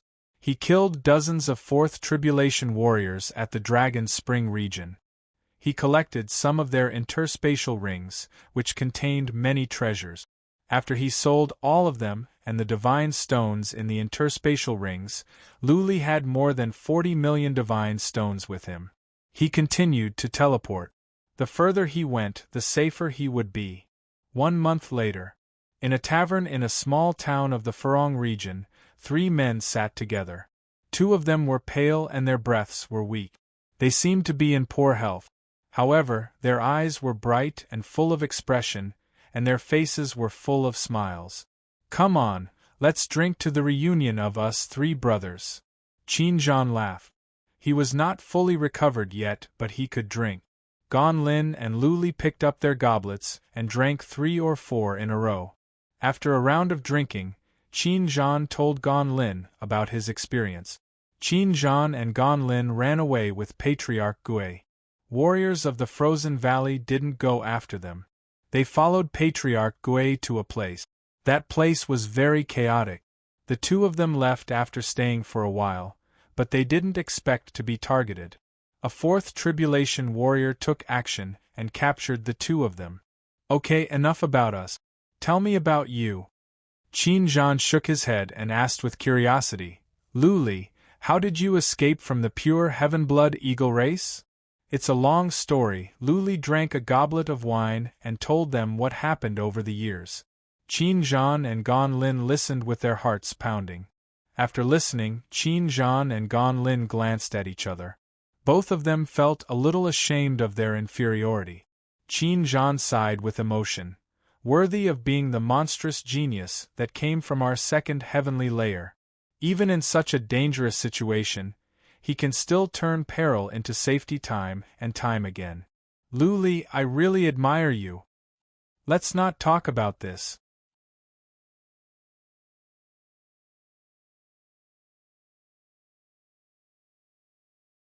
Chapter 23:19. During the month, the Devil Sea and the Dragon Spring territory did not stop. But that had nothing to do with Luli. It was hard to track him down from such a far distance. What was more, Luli would not stay here for long. He would teleport on his way.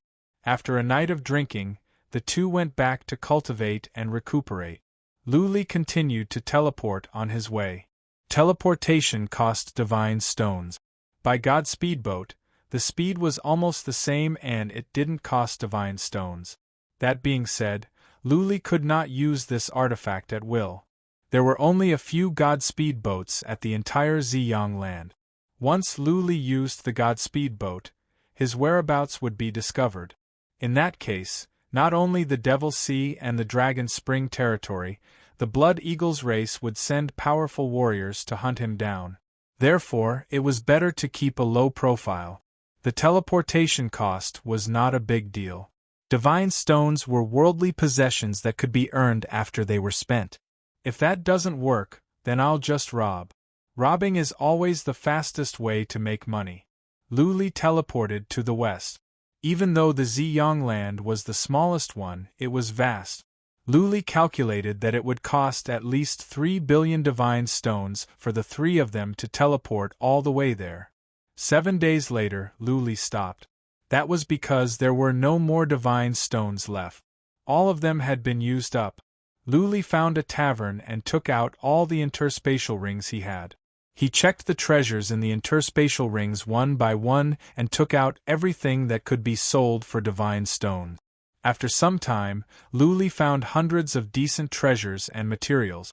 He went to the largest chamber of commerce in the city to sell them. Who would have thought that a blind cat would run into a dead mouse? There were actually some treasures that were quite valuable, selling them for more than 10 million divine stones. Luli was not worried now that he had divine stones. He hurried on his way. That being said, the 10 million divine stones would be used up in half a month. I can rest for a few days. Luli checked the map. He was at the south-central part of the Ziyang land. He could not tell how far away he was from the Devil Sea. Even if Luo Fian, Su Yueqin and the Tuoba family knew he was here, they wouldn't come after him. This place was called the Dream Mist region and the Lord was a lady. Instead of going to the main city, Luli stayed in a small city. He released Qin Zhan and Gan Lin. The two of them recuperated for a period of time and recovered a lot. The three of them stayed in the small town for a couple of days. Luli didn't stop either. He kept asking for information. Since they were out of divine stones, they had to earn divine stones. Otherwise, if the three of them flew all the way, who knew when they would reach the chilly winter continent? After 3 days of probing, Luli felt more confident. There was no easy way to earn divine stones in Dream Mist territory, but there was a place far away from these two territories. Wind-Fire territory. This territory had been in chaos for 100 years, and several large families had been fighting for the position of lord. However, the major families were evenly matched, and they all had the support of the other lords' families, so they were in a deadlock. The result of this stalemate was chaos. This place had been in chaos for 100 years. It was so chaotic that ordinary small martial artists didn't dare to go out. Otherwise, they would either be killed or robbed. There were many bandits here, and they weren't just 1 or 2 people, but an entire army. Lu Li's eyes glowed when he heard about the Wandering Bandit Legion. He once robbed a Wandering Bandit Legion when he was at the Second Heaven. He got the Ghost Bead from that. Now that Lu Li had the Wind Warcraft and the Spectre King, he wouldn't feel any pressure as long as he didn't run into warriors at the later stage of the Fourth Tribulation or the middle stage of the Fourth Tribulation. How could there be super powerful warriors in an average bandit legion? Therefore, as long as he kept a low profile and was lucky, robbing would be easy. Each bandit legion had hundreds or thousands of members. Lu Li could get more than 1 billion divine stones by robbing more than a dozen legions. Lu Li found Qin Zhan and Gan Lin and said, "I will be away for a couple of months. You can stay here for a couple of months. I will be back in 3 or 4 months at most. By then, we can teleport away from the Ziyang continent directly." Qin Zhan and Gan Lin were surprised. Qin Zhan was a straightforward man. He said at once, "No, we will go wherever you go. We will die together even if we have to die. I don't want to be separated again." Gan Lin thought about it and asked, "Lu Li, are you going to get divine stones? We will be in the heaven separation bead. Will we be in your way? Is it dangerous?" "Of course. After all, they will not give you divine stones for nothing." Lu Li smiled lightly and said, "I am going to the Wind-Fire territory. It is not far from here. There are many bandit legions there. You have not recovered from your wounds yet. You might as well stay here and recuperate. Don't worry. I can escape from the Blood Eagles and the Sea of Demons. This is nothing. I am sure I can get enough divine stones back easily. Alas, alas! Qin Zhan's expression turned gloomy. He sighed and said, Luli, blame us for being useless. We can't help you and we will only drag you down. Qin Zhan and Gan Lin were not particularly outstanding. They had made some progress over the years, but it was not obvious. It was pointless to leave the wind-fire territory with Luli. There was nothing they could do apart from staying in the heaven separation bead. There is no such thing. Luli patted Qin Zhan's shoulder and said, Everyone has their own destiny. Maybe when your destiny comes, you will soar up to the sky at once. By then, I will need you to protect me. Okay. Qin Zhan knew Luli was trying to comfort him, but he felt a bit better. He looked at Gan Lin and nodded and said, Okay, go ahead. We will stay here. We will wait for you to come back. If you don't come back, we will have to stay here forever. Luli smiled. He didn't mind too much. He was quite confident this time. He had found out that only 3 of the bandit legions were particularly strong. They had powerful warriors at the later stage of the 4th tribulation. The rest of the legions were not strong. Even if he could not defeat them, at least he could run away. At the wind-fire territory, as long as he didn't provoke the big families and the 3 legions, he could do whatever he wanted. Of course, there were some old demons living in seclusion there. Luli wouldn't be too arrogant. He just wanted to make a fortune in a low-key manner. Luli didn't go to the wind-fire territory right away after he said goodbye to the 2. Instead, he bought a map and spent some divine stones to get some information before he teleported there. 5 days later, Luli arrived at a small town outside the wind-fire territory. To the west of the town was the territory of the wind-fire territory. The town was bustling with people. It was also a place to dispose of stolen goods. Luli stayed in the town for 3 days mainly to get information. He had spent 1 million divine stones in 3 days. Luli basically knew the situation of the wind-fire territory. Let's go.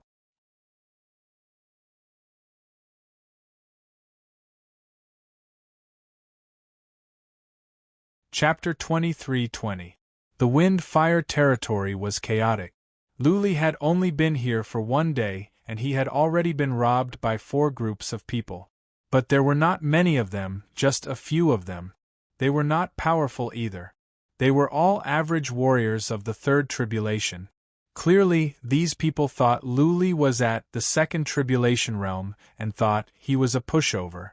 They wanted to rob him. Even a mosquito was meat. Every bite counted. Those people had a miserable ending. They were all robbed by Luli.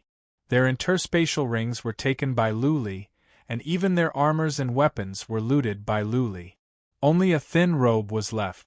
Luli didn't want to waste his time with these people. What treasures could these small bandits have? It was a waste of time. He had been investigating for days and his target was clear. He wanted to go to a mountain in the middle of the wind-fire territory. The Wind Cloud Mountain. This mountain was huge. There were dozens of broken voids and dangerous places. The terrain here was so special that it could not be described as chaotic. Therefore, this place attracted many groups of bandits. It was said that there were more than 100 groups of bandits in different sizes and 5 large ones. One of them was the largest group of bandits in the wind-fire territory. Luli didn't dare to mess with the largest one.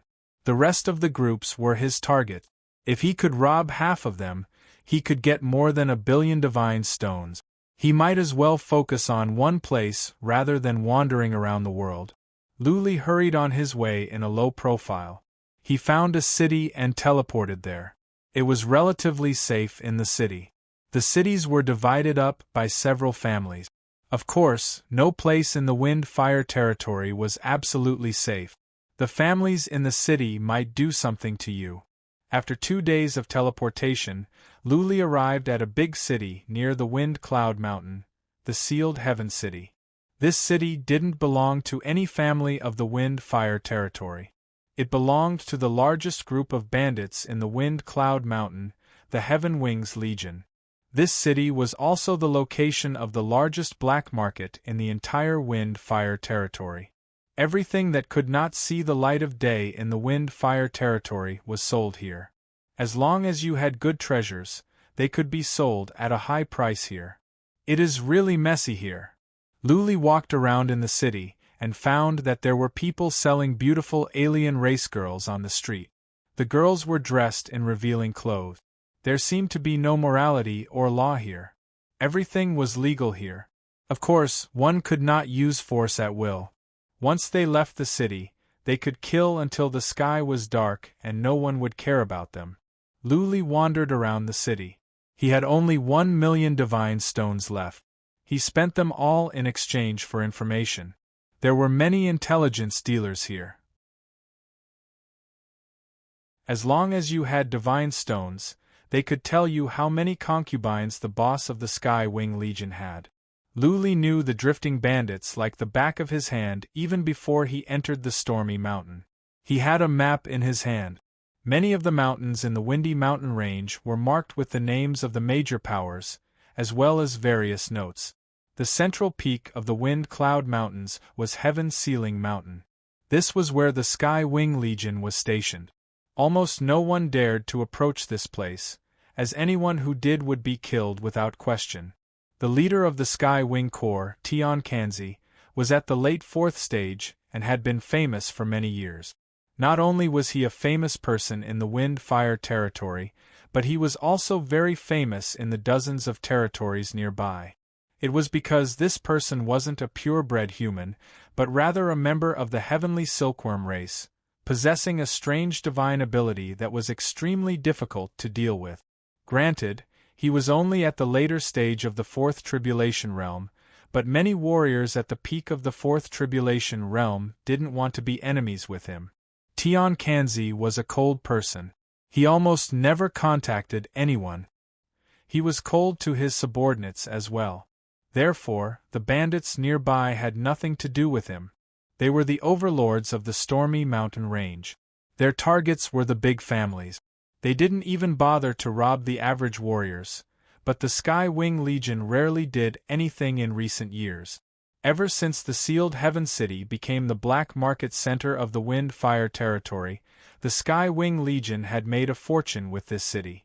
Everything that was sold had to be taxed.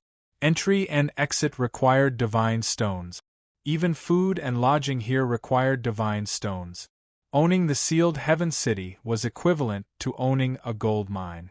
What was more, the Sky Wing Legion had robbed all the families in the Wind-Fire territory that could be robbed. The remaining families were too big for Tion Kanzi to mess with. Naturally, he didn't bother to do anything to them. The bandits at the Stormy Mountain Range had nothing to do with Tion Kanzi. This piece of information was too important for Luli. If one of the legions had something to do with Tion Kanzi, then Luli might not be able to get out once he went in. This one, Sky Powerful Legion. Luli thought about it for more than 2 hours and chose a legion that was rich. It was said that this legion had just robbed a middle-sized city. All the families in the city were robbed clean. Now, this legion was overflowing with wealth. At night, Luli left the city and snuck into the mountains like a fox. For powerful warriors, there was no difference between day and night. After all, there were fewer people walking at night, which made it easier to hide. Luli walked among the mountains. The Stormy Mountain Range was especially large, comparable to the Mount Yunhua. Luli sneaked along according to the map. He tried not to disturb the small legions nearby, mainly for fear of trouble. Who is it? 2 hours later, inevitably, Luli alarmed a scout of a legion. With the trace of Tao, the average scouts would not be able to escape his notice. But this scout was clearly of a special race. He was lying on the mountain, no different from a piece of wood. There was no sign of life or energy fluctuation. If he didn't move, he would be a piece of wood. Whoosh! Luli reacted quickly. He sped up and reached the warrior in an instant. Then he punched at him. Bang! The scout's head was crushed. He didn't even have time to send out a signal. That being said, there was still some energy fluctuation. From the distance came some noises. Clearly, the scouts nearby were alarmed. Move! Luli didn't want to expose himself and attract unnecessary trouble. He sped up and flew into the distance. The scouts behind him could not catch up with him. They were shaken off easily. After an hour, Luli slowed down. This was the territory of a legion of roving bandit. The scouts wouldn't come after him. Luli had to take a detour carefully. He was here to rob, not to invade a city. He didn't have enough power to sweep across the entire stormy mountain range. He had to sneak into the villages and get as many as he could. If he was too high profile, he would be struck by lightning. This time, he was more careful. He didn't want to get into conflict with the small legions. If he attracted the attention of the bigger legions, it would be inconvenient for him to take action. This time, he was safe. 4 hours later, Luli finally arrived at the foot of a huge mountain. Towering Heaven Peak. This legion was called Towering Heaven Legion. It was famous in this area. The leader's nickname was Towering Heaven. He was a warrior at the middle stage of the Fourth Tribulation. He was cruel and merciless. He was not from this place. He came here and joined a legion. Later, he killed the leader and became the new leader. Blood Fairy set up the runes.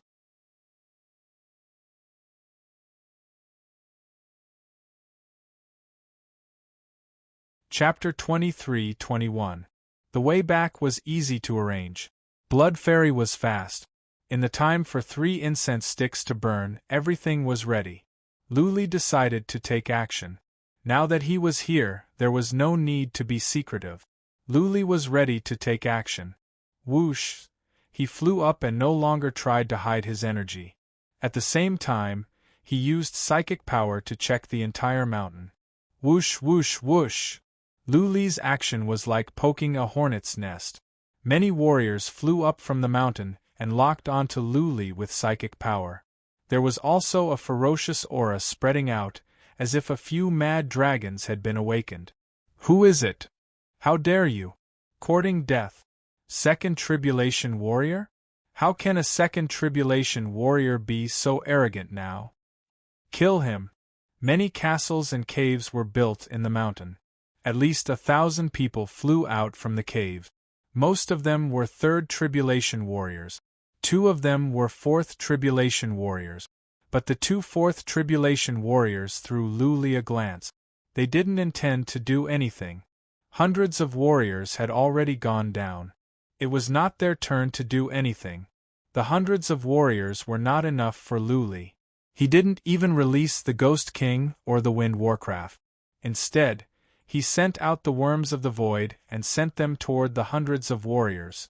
After the evolution of the Worms of the Void, it was easy for him to deal with the Third Tribulation warriors. Luli dashed over and swung his fists, one for each warrior. Many warriors landed on him, but they could not inflict serious injuries on him.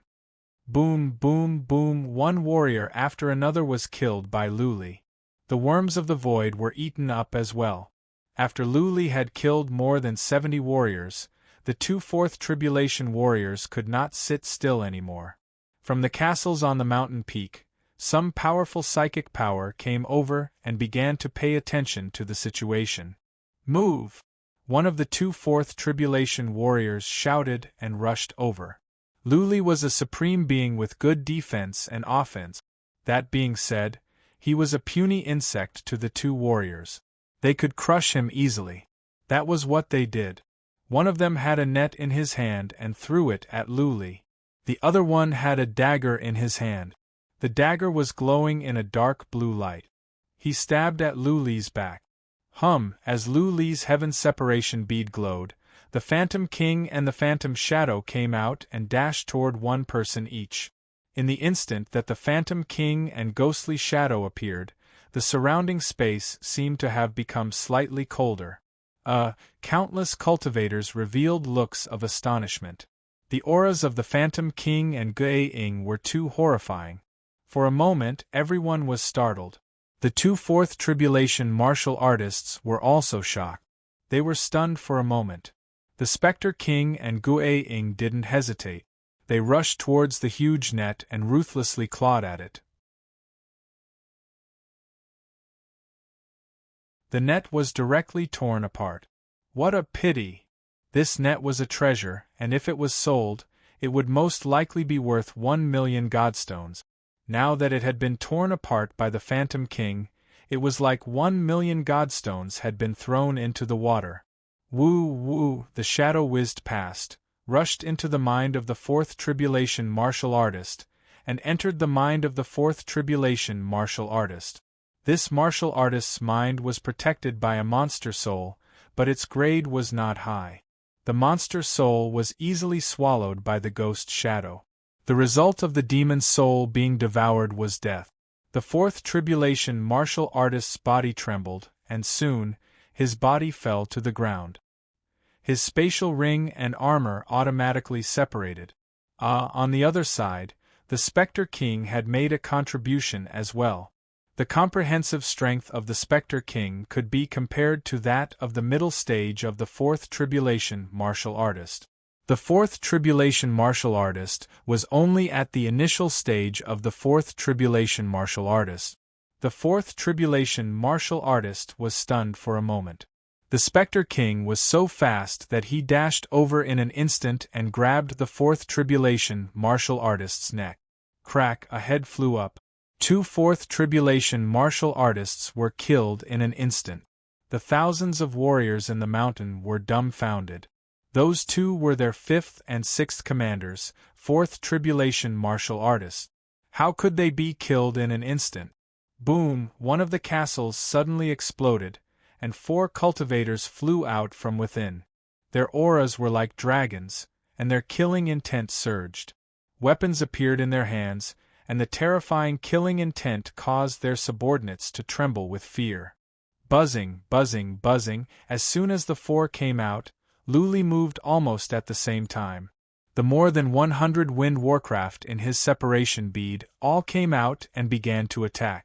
Half of the wind warcraft released skills related to wind and the other half had their horns lit up. When the 4 of them soared into the sky, the wind from all directions gathered around them, and a powerful binding force wrapped around the 4 of them. Oh no! Seeing the horns of the wind warcraft glowing, the 4 were taken aback. They all knew about the wind warcraft, and they had heard that a lord used a wind warcraft to pull a chariot. They never expected that Luli had so many wind warcraft. The chi and energy from the beams of light on the wind warcraft were so horrifying that their souls were trembling. Buzzing, the 4 did not hesitate. They were bound by the wind and their speed was reduced. They could not run away even if they wanted to. They had to try their best to defend themselves. The skinny old man, the most powerful one, took out a black shield. The old man on the left took out a yellow shield. The 2 warriors on the right each released a shield of light. Whoosh, whoosh, whoosh, dozens of beams of light shot out and struck the few people one after another. The light shields of 2 people exploded, and the yellow shield of 1 person also exploded. Only the black shield of the skinny old man remained intact. Boom, boom, boom. The 3 warriors at the Fourth Tribulation were hit by the beams of light. Soon, blood holes appeared on their bodies. The horns of another group of wind warcraft glowed. The 3 warriors at the Fourth Tribulation were in despair. Hiss, hiss, countless martial artists sucked in a breath of cold air.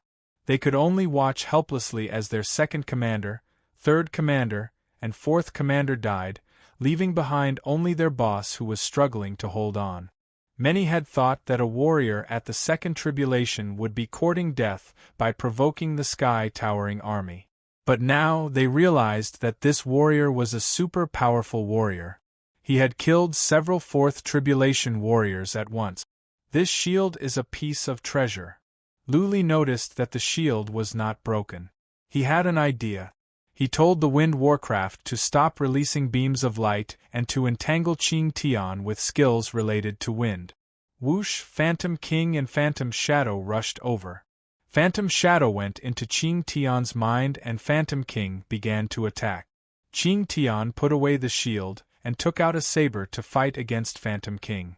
Buzzing, however, as soon as Phantom King and Luli began to fight, the Wind Warcraft released beams of light again. Qing Tian was shocked. Wasn't Luli afraid that Phantom King would be killed as well? Luli knew very well about Phantom King's defense. The Wind Warcraft could not kill Phantom King. As long as Phantom King was still alive, he could recover from any serious injury. Oh no! Suddenly, Qing Tian realized that the enchanted soul in his soul was about to collapse. He was so scared that his soul almost left his body. Luli was attacking from 3 sides. Qing Tian could not stand it. He was going to die here today. Bang! After a while, Qing Tian's body fell to the ground. The remaining thousands of warriors were dumbfounded. Their leaders were dead. What else could they do to fight against Luli? Surrender, we surrender. You're tuning in to the Phoenix Knights YouTube channel. Don't forget to subscribe and join us on this journey to catch the most captivating stories.